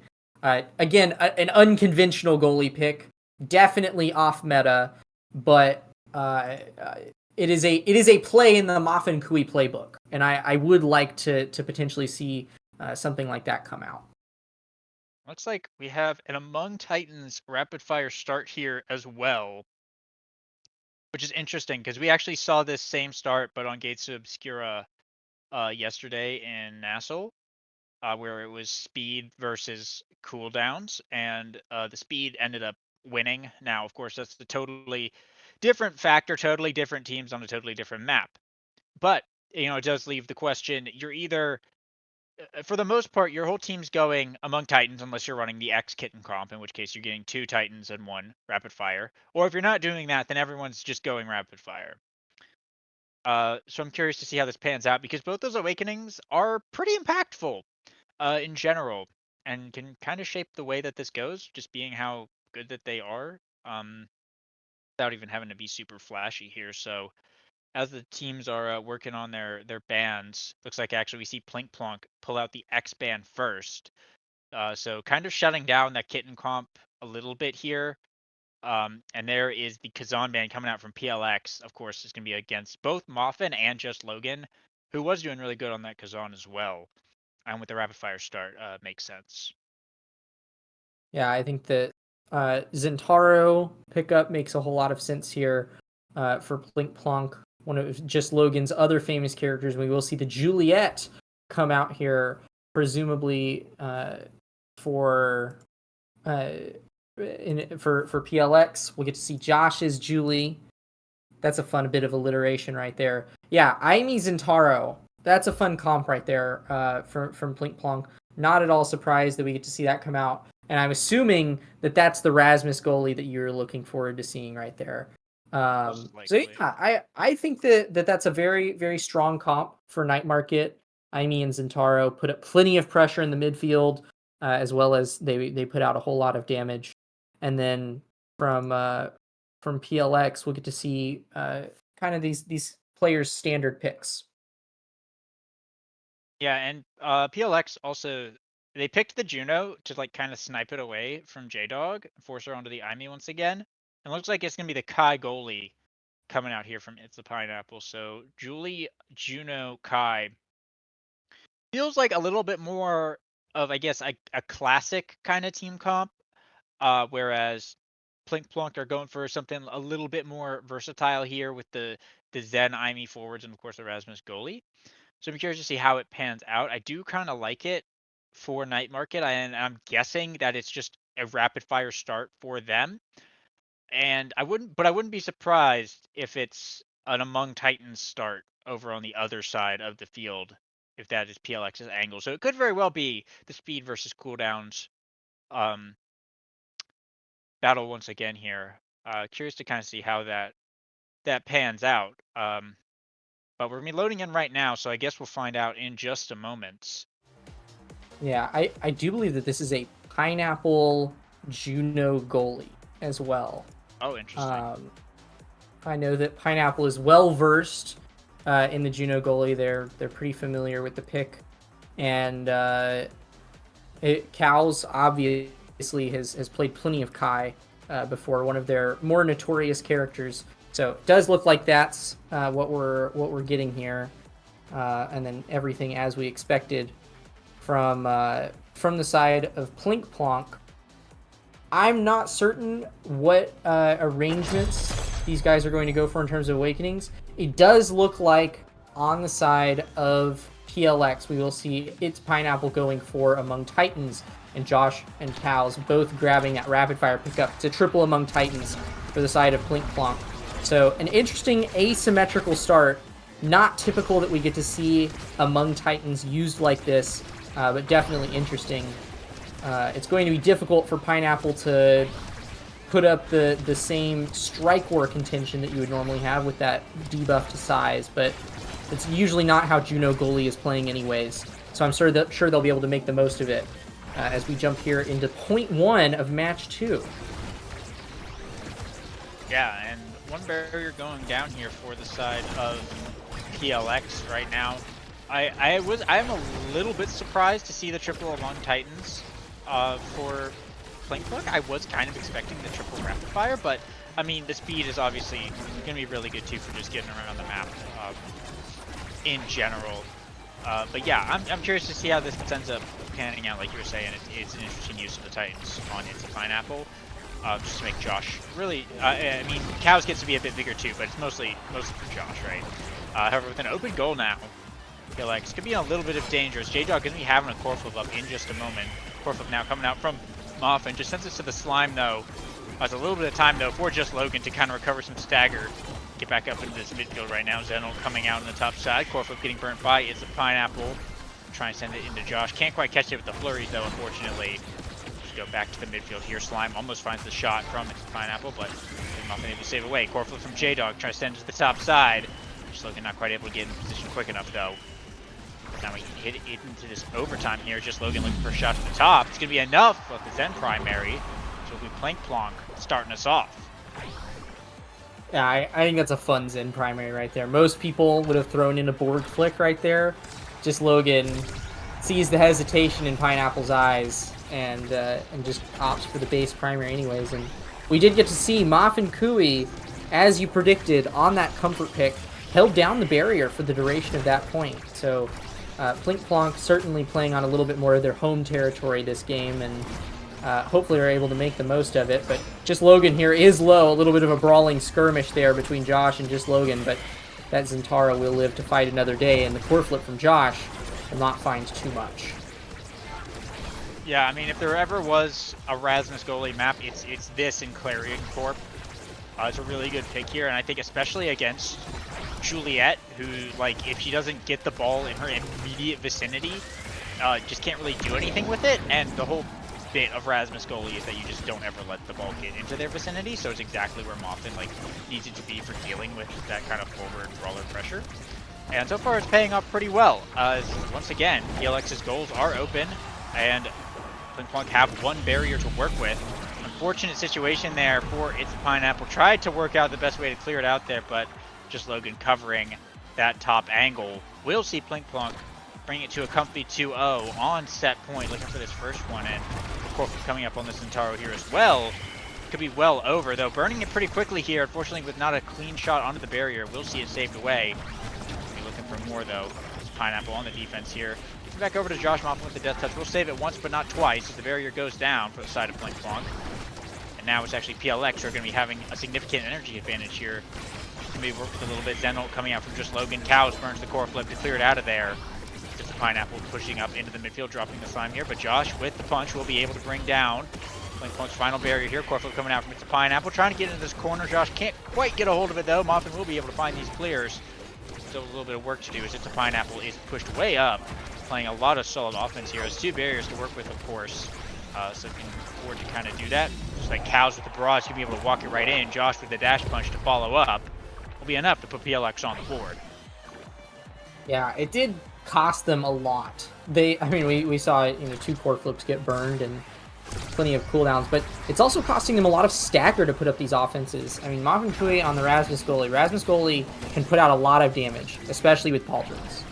He just hurts a lot, and if you don't make moves against him quickly, he will very quickly stagger your whole team. And then Aimi and Zentaro just kind of put out damage passively. Even though Just Logan and J-Dog don't have damage awakenings, they're putting out plenty of damage as well. But it is Josh and Cows that have been bullying Just Logan for the duration of this point, and have been chasing him around the map. Not able to find the KO, but definitely took Plink Plonk out of the play for a second there. They will manage to crack open the barriers, though, here, looking to close out the set with their 2-1 lead. I just wanted to point out that little maneuver that Moffin did there to actually save Just Logan. Josh was chasing Just Logan back toward their barrier, so Moffin rotated up to the midfield and hooked Josh away. However, a very unfortunate bounce. We'll see Moffin and J-Dog out of position without cooldowns here, and the core, unfortunately, just going to kind of float in. Looks like Cows actually kind of found that shot there at a very fortunate time to put PLX on set point right now to keep it tied up close. And you don't want to lose this first draft if you can be able. I don't think this is like super hyper important in this game, like it might be in a game with like Era X or Now or something. But obviously you want to be able to get those good awakenings if you can, and especially for Plink Plonk, who are down a game already. You want to get every advantage you can get right now. Yeah, I mean, both of these teams have their own advantages, but the barrier advantage is the most notable thing on the board right now. Moffin Kui standing in front of the open net, and Josh and Cows putting up plenty of offense here. The hook has to come out just to secure core control, but a lucky kill from Just Logan will manage to snag a power play here, but the KO is almost returned in favor by Josh. Just Logan barely on the edge of the map is able to survive. Core flip comes out from Pineapple, defended away by Moffin. The KOs coming out left and right, but eventually it's Cows that'll secure it. Throwing in the Giga Blast just for good measure, but the strike is plenty to claim the first set for PLX. And Cow's the MVP here, and looking at this board right now, a couple nice things showing up. We got the Prime, we got the Hot Shot, we got Orb Ponder as well. Team Player also potentially a good pickup for It's a Pineapple should the Hot Shot get picked away. But the primetime pickup on the Kai is, of course, really what you want to see. Very nice. And with the Rapid Fire start as well on Cows, that's primetime Rapid Fire Kai. That's absolutely massive. Hot Shot pickup there from Moffin to deny it away. From It's a Pineapple, who's going to go for the Team Player regardless. Orb Ponderer pickup on just Logan. Orbs, of course, are really nice. Orb Dancer showing up later can be pretty spectacular. But J-Dog just picking up the peak performance, and Josh, of course, ends up getting the ad rush on the Juliet, and should he be able to find, of course, those dash punch kills, it could be really, really big there. So I'm really loving what PLX just drafted. I think they walk away from that draft pretty handedly. It's like not bad stuff at all for the side of Plunk, but ad rush Julie, primetime rapid fire Kai, and team player Juno goalie. I mean, it's hard to top that. Yeah, especially since so many of Julie's good awakenings haven't even shown up yet, right? Like, this dash punch isn't even being buffed right now, except by, like, the little bit of size that Josh is getting from It's a Pineapples among Titans. So much left for this dash punch to go, and with ad rush up, I mean, that's a terrifying Julie. And they already have the set lead to bring it back, but it's the player lead that will come out here for Plink Plonk as they manage to snag the power play, and just Logan will find a handy goal straight through the middle of Pineapple and Josh. Yeah, handy dandy goal indeed. That point will be a secret tool that will help us later because it reduces the points we need to win the set by 1, right? But it will be PLX who will start the barrier off going into the next round here. And just Logan not really like focusing too much on the orbs either, only got 1 that round. Which, you know, it'll be a little bit important for making that awakening like actually useful. It would feel bad to like have to pick it up and then not really like do much with it. But this being said, Plink have managed to bring down both barriers once again now. Moffin having to do a little bit of work on the defense though. Josh looking for that dash punch. He's going to find it with the flip though.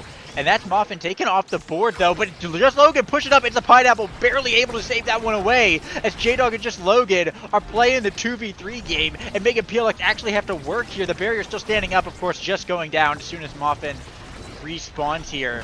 Josh not able to do much with that ad rush at all, unfortunately, thanks to the defense of J-Dog and just Logan, who are keeping it up that whole time. Now Moffin sending it in once again to try and get this going here for Plink Plonk. It's a Pineapple sending out some slimes to make it a little bit difficult. Going into overtime now. Core flip coming out from Cows. Glitch pop not going to be enough to stop it. Moffin with the whiplash to send it back over. It's Pineapple trying to send it into Josh. Dash push a little bit too early here. Cows looking for the shot, but Moffin able to send it away. A nice straightforward win here from Moffin with the glitch pop going in, and that's J-Dog able to find it as it's a Pineapple jumping up just a little too far there. We'll see Plink Plonk bring it to set point now. 2-0 once again, but PLX did come back from this last time. They're going to have to really be sure to secure this one.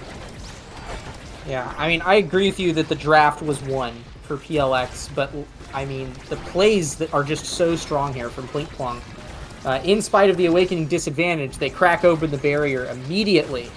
And I mean, their barriers are taken in turn by Josh, but plenty of pressure and plays being made here by Plink Plonk. And they're looking to close out the set. Cal's looking a little weak in the midfield, but will stay alive for now. And what a save by J-Dog! Cyber strike backwards. Josh was going to flip that in, or even just strike it in, being ahead of Moffin there. However, on the second chance, Josh will be up on the goal line to be able to find the flip and sink it in, taking the point here for PLX. But, yeah, like you're saying, Plink Plonk were making some pretty incredible plays this set. And I just hope to see that they're able to, you know, finish it out, see it through, and take the W on this set at least. Just Logan will be able to get 1 barrier with a flip off a kickoff there, but all 3 members right now of PLX looking to try and defend this push coming out from Plink Plonk, but J-Dog keeping it up in the midfield so far, just keeps feeding it over to just Logan, giving him a lot of chances. But Cows, however, with the rapid fire prime time is just such a hindrance, having that barrage up so much. Barrier will fall down eventually though. Now Moffin looking to try and get it back in there, and J-Dog has the flip up, burning it here in this top side. Cows with the barrage will be able to block it away though. Try to feed it back up to Josh. J-Dog able to try to get down on the bottom side. Core flip from Cows. See the top barrier fall now.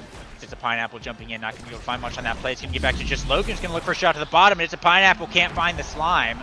And that's Plink Plonk taking a set now of their own, tying it up 1-1. Just Logan, the MVP here, looking to get something nice. Yeah, and has the orbs on the board. I do think that's probably the right play in this scenario here. Catalyst and Quick Strike also on the board. Of course, Josh will be grabbing Catalyst. J-Dog will be grabbing Quick Strike. So no buffs for the Dash Punch for the Julie quite yet. Could have opted for Heavy Impact there, but Catalyst is just a little too good to pass up. More size will fall all the way to Moff Kui, and Pineapple will grab a Dash Range Awakening. With that eject button, Juno, they're going to be able to provide quite a lot more offensive pressure moving into this third set.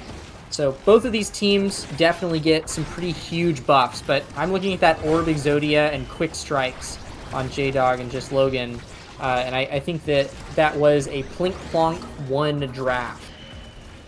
Yeah, it was definitely a very loaded draft all around. Everyone kind of getting what they want here, but the one problem I see with this Orb Exodia is that Just Logan only has 3 orbs. I mean, he had all set to get those stacks up, but only managed to get 3, so there's a little bit more work that has to be done now. Looks like he's playing a little bit more greedy for the orbs now, which is good, which you want to see when you got that build, and a great core flip setup there. Will see Plink Plonk take point 1, so as long as, yeah, Just Logan kind of focuses in on the fact that he's got to play around having the orbs now,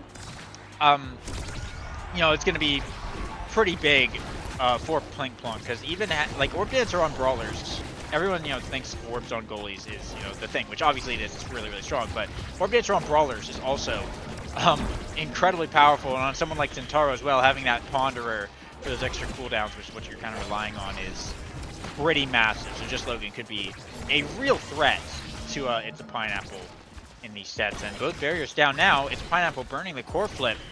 A lot of resources have suddenly been spent here for PLX, with very little reward here, as both barriers on the side of Plink Plonk are still up, but Just Logan is looking for the point here to be able to find it with the passive. Yeah, I mean, right there, we saw Logan burn a ton of cooldowns getting the barriers. Went back, grabbed 1 orb, had everything up there to put It's a Pineapple in, I mean, essentially checkmate. So many abilities aimed there, so much that a Zentaro can do. And, I mean, even with Just Logan not playing around the orb pickups for most of this match, is the highest level in the lobby, has been contributing so much to Plink Plonk's success. But Josh and Cows here with a fantastic play will send the core streaking past Moff and Kui, just a little bit powerless against that push. And PLX will stick a point on the board for this set. Yeah, great play there, but Plink Plonk is on set point here. They just need to close out 1 more. They can continue to try and bring this game under their total control. They're going to have 2 core flips to work with here as well. That being said, Josh will be able to secure 1 barrier per side of PLX. Just looking for more as Cow's looking to feed this core up, but Just Logan and J-Dog so far holding it down in the midfield. Just Logan now getting hold of the core, looking for something. J-Dog taking it to the bottom side, probably in the glitch pop. Just Logan looking for the shot, but it's a Pineapple. Able to save that one away and keep both barriers standing. Flurry's coming out from Josh. There's a Blobbo as well. Core flip from Josh, blocked away by Moffin. Will keep it safe, and they'll earn a barrier for their troubles. Plink Plonk winning huge off that interaction, and still 2 core flips to work with. Just Logan burning his there on the top side. It will be blocked away though, and now it's J-Dog's turn to burn a flip. But no dice, unfortunately. However, the pendulum swing from Moffin does see Cows flying off the field, and Just Logan able to get the barrier on that time. Now, of course, with Mr. Pineapple to try and stall it out, but it's not enough. J-Dog's able to catch it. The Firewall Sentry up is just going to be enough pressure to see Plink Plonk take another set now, and possibly the game. That's 1 more good draft, and it could all be sealed. Just Logan the MVP once again. Yeah, and some fantastic awakenings here to really solidify the lead that Plink Plonk have. Explosive entrance on the Zentaro. Also Stinger, a little bit unfortunate to give it up. Actually opts for the Twin Drive, which I can't help but think is a denial against It's a Pineapple. So giving up the Dash Awakening, it's not as valuable on this map, so I don't think it's a misdraft necessarily, and might have even been the right play. And instead we'll see a denial of Explosive Entrance by Cows. It definitely seemed like that was a draft of denials, but J-Dog does manage to secure a second Stagger Awakening in the form of Reverb, which I'm sure will help her out quite a lot. with both cooldowns and speed in the midfield. So pretty good pickups there, but also a lot of denials. Not really anybody got what they really wanted from that draft. Yeah, I definitely agree with you there. I think the twin drop deny is actually pretty good because honestly, just Logan has been doing good with the dash anyway. It hasn't felt like that he's been lacking any like dash range, and with the Orb Dancer or Ponderer, it makes up for that quite a lot. And not having to deal with twin drive Juno goalie is, of course, a really big deal. So it's kind of nice that you get to go into that when you're already up points and already kind of playing better in the moment, to just keep it neutral and not let the enemies get what let your opponents get what they want. But first point, we'll go over to Plink here. However, energy coming up for both sides, that they're going to be having some core flips to work with right now. Just Logan burning is immediately to find the double barrier. It was absolutely massive. Moffin with a nice gear to the top and a death touch to pull Josh out of the way. We'll see it cleared away. It's just Logan pushing hard for this goal. Not going to find it on that one. Cows with the core flip, but it is blocked away. J-Dog going in with the glitch pop. Unfortunately, sending it backwards a bit there. But may have another chance as Moffin looking to send this one right back in. However, now it's a Pineapple pushed up. Firewall Sentry drop from J-Dog. Trying to feed it through to just Logan. A little bit of trouble here. Cyber Swipe coming in. Cows clearing away. Getting over to Josh. Moffin burns the core flip, and now it's in just Logan's hands once again. Pineapple will make the save, though. Keep this round going a bit longer, but a very familiar position now for Plink Plunk. 2 barriers to none. They are looking to take this game and bring it to game 3. Yeah, it definitely looks like the win condition here for PLX, which, I mean, it's going to be tough. The core flip gets called out there. Just Logan in the face of It's a Pineapple manages to snag another goal. They're really playing, PLX is really playing around getting kills on Josh, and Josh has not been able to find kills. Doesn't have any damage awakenings. Ended up just grabbing Reptile Remedy that last draft. The barriers go down immediately. The win condition is simply not coming out here for PLX, and I mean, they are playing on the back foot with their backs against the wall right now. About as dire of a situation as you can be in. Just Logan dashing on the bottom wall once more. Not able to save the barrier, though, as it gets up in Moffin's face, and Josh is actually able to put it in with a dash punch. I mean, if another point goes down like that, there is a world here where PLX brings it back, but it's certainly not looking great for them. Yeah, no, I mean, that was a really nice pass, though, from Pineapple with the slime. Send it back up to Josh there to set that up. But there's, once again, core flips on the side of Plink Plunk. J-Dog burns hers there. Unfortunately, doesn't get too much off of it, though. And now it's actually Cows burning one in return, as Moffin gets the reset on the recovery drone, though. One barrier will fall down here, but J-Dog able to fire right back.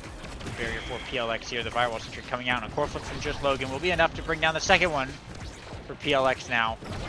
Moffin trying to get it through, but Josh with the dash punch able to find a barrier now of his own.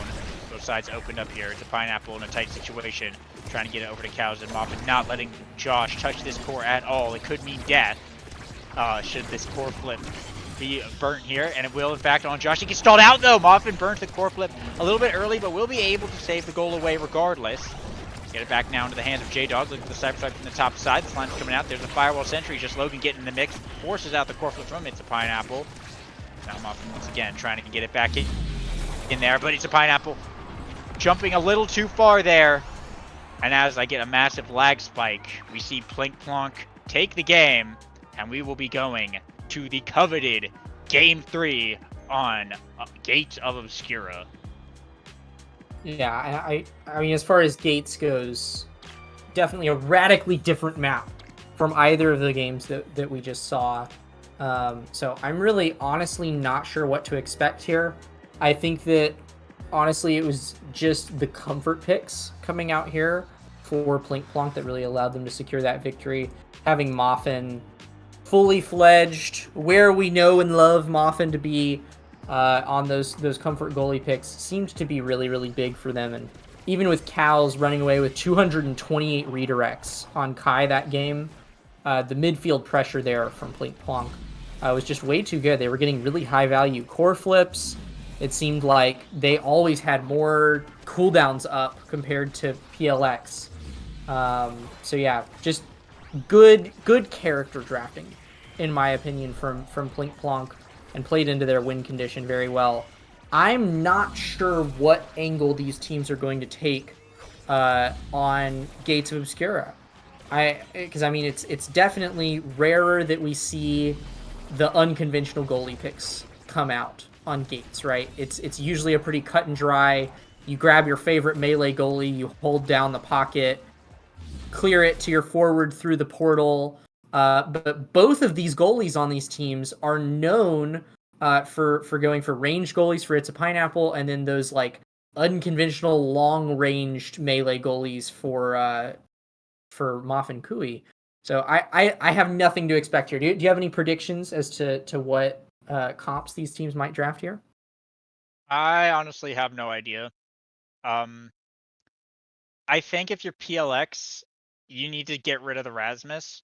Um, one, because Moffin is good on it, but two, Rasmus goalie is plenty fine on this map. I believe I've seen Moffin play it on this map before. Um, and it's it can it's gonna be a bit of a struggle. And with I mean with that performance we just saw, I think letting that through might be a bit of a mistake, even if, like you were saying, like Dubu and Atlas and Mako are kind of seen as generally better.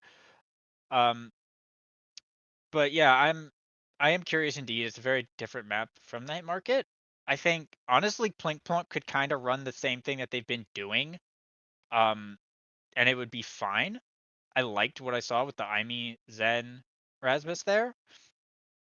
Um, but as for PLX, I'm not entirely sure what your game plan is going into this match. I think for one, you have to maybe ditch the idea of getting the KOs on Josh.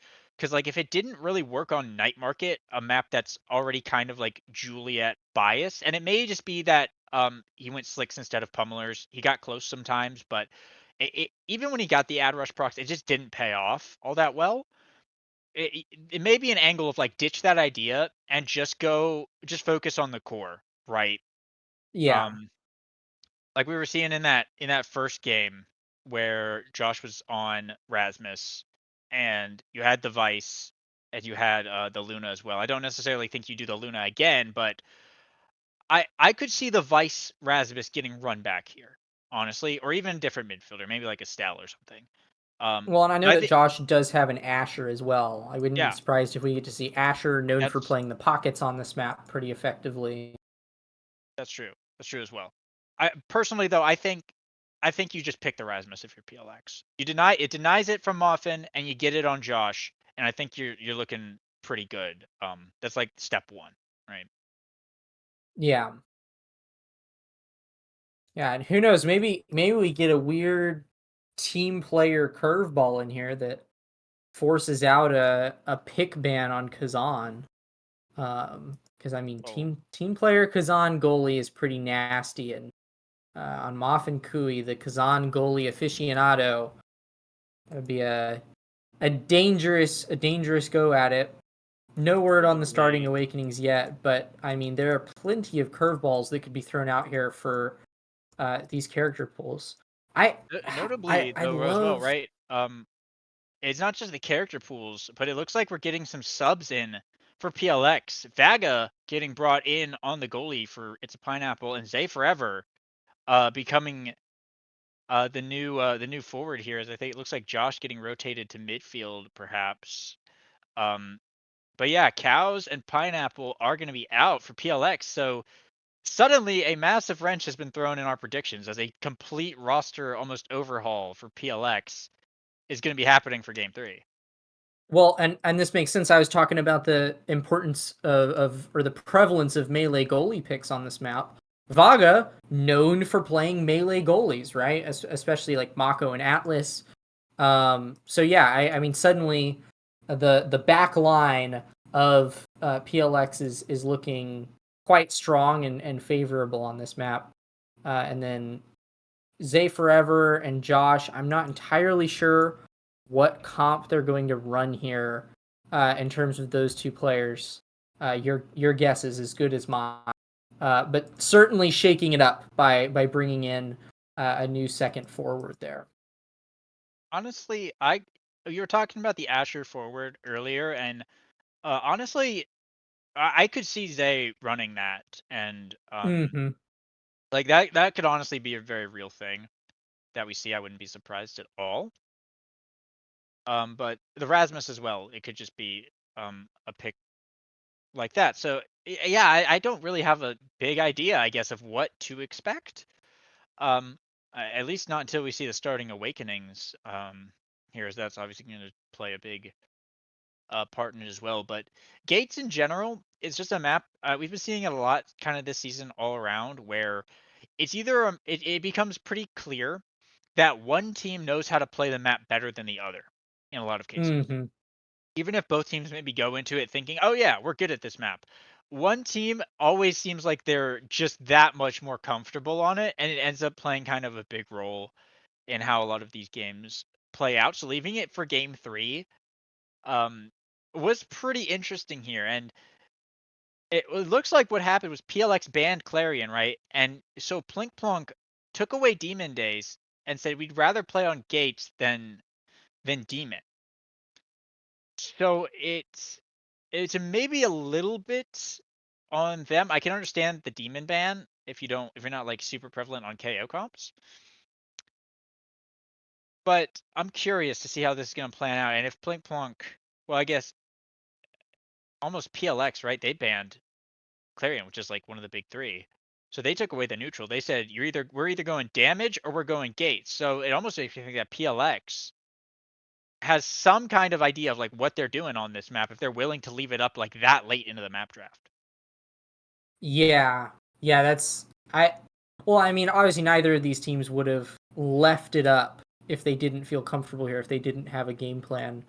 I do think that Gates is one of the maps where midfield. I mean, midfield is always one of the more prominent positions in any given match, but especially on Gates, midfield makes such a difference because so much of the map is about controlling those portals and multitasking, helping your forward out on offense, holding it in the pocket to grab barriers and whatnot.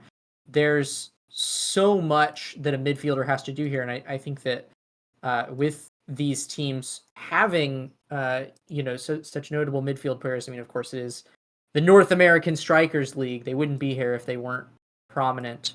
I have no doubt that these teams have some solid game plans here. And it is Twin Drive and Reptile Remedy on the board. Certainly very interesting starting awakenings. Do you think anybody's going to opt into Reptile Remedy here? I wouldn't be surprised, honestly.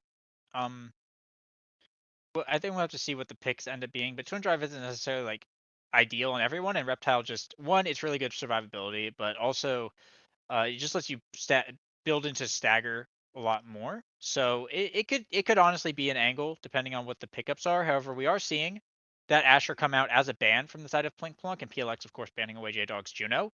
So first pick, Imi, likely back on oh actually I don't know. It's because PLX are blue side, so probably Josh picking that up in the midfield or something. I don't know. They picked Imi first, but now Kazan going over to the side of Plink Plonk, which could very well be just Logan and um, J Dog running the forward duo. It could be a Kazan goalie, but I think that's a forward duo right there, which is already looking pretty nice. However, the Rasmus Mako coming out from the That side of appears to be a PLX. forward duo. That looks like a Moffin Yeah, and there's the Kui Finny. Finny goalie there.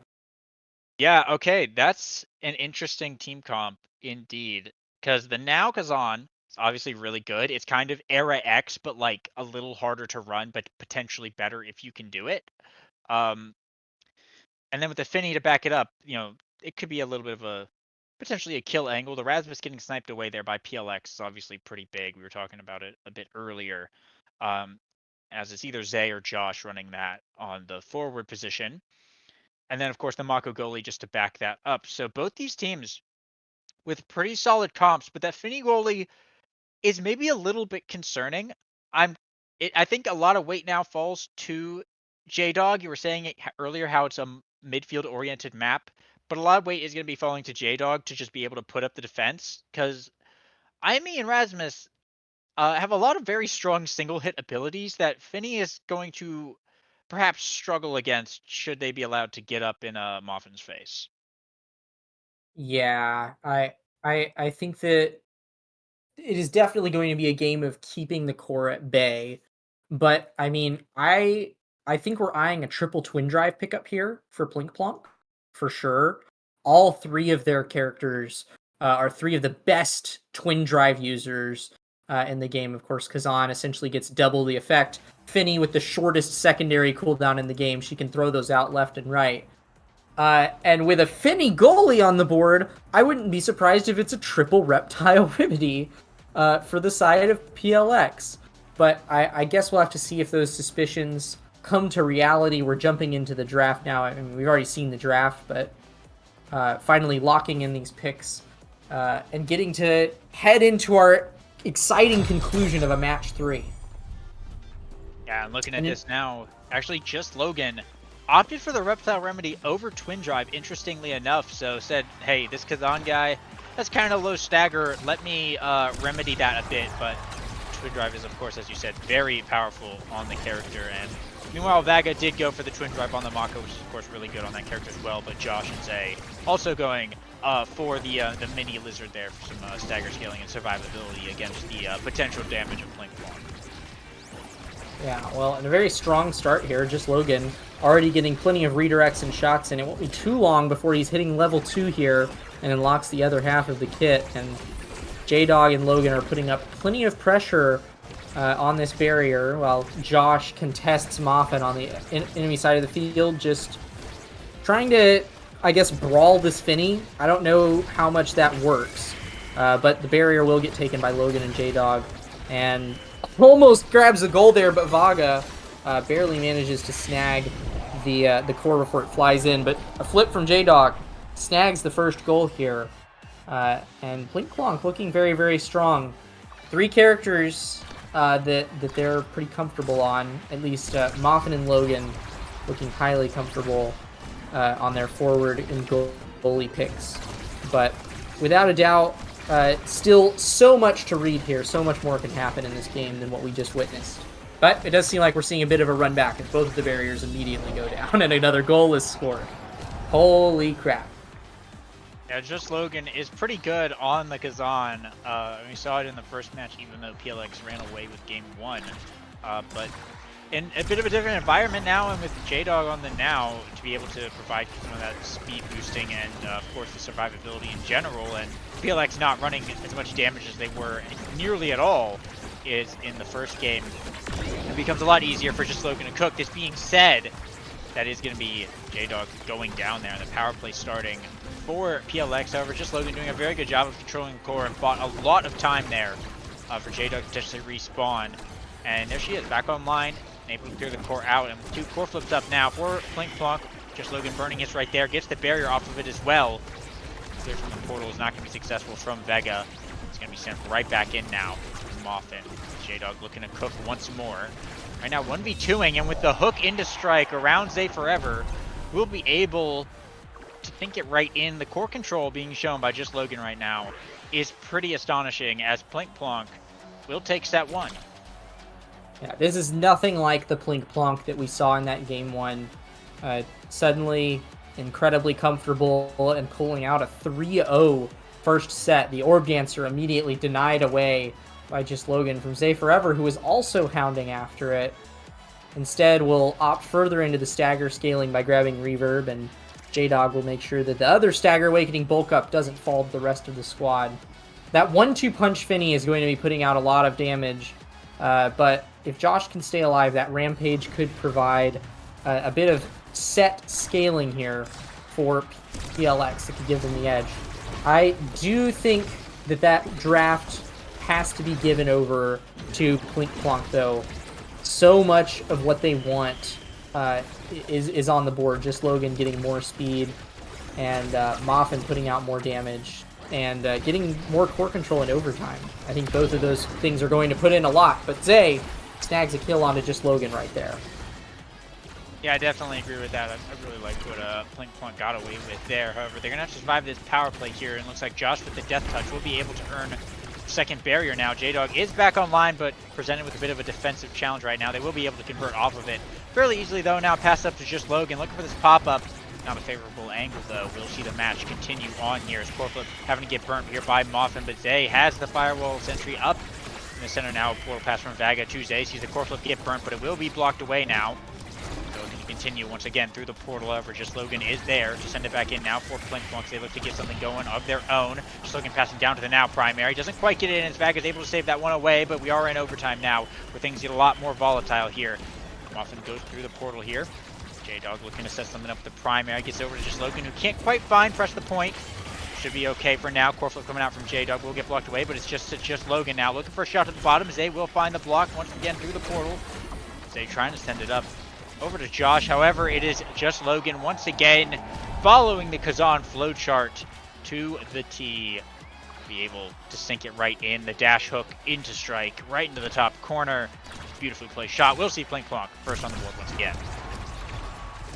Yeah, it just seems like every time that the core floats over to just Logan, he's able to hold it there for so long. I mean, Kazan has plenty of mobility here, especially with the Orb Dancer pickup, and if he's able to hold it there long enough, eventually Kazan's got more cooldowns than you, no matter how hard you try, and Logan is going to be able to find something.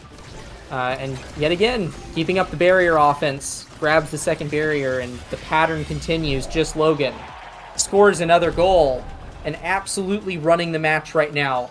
Highest level in the lobby by a long shot.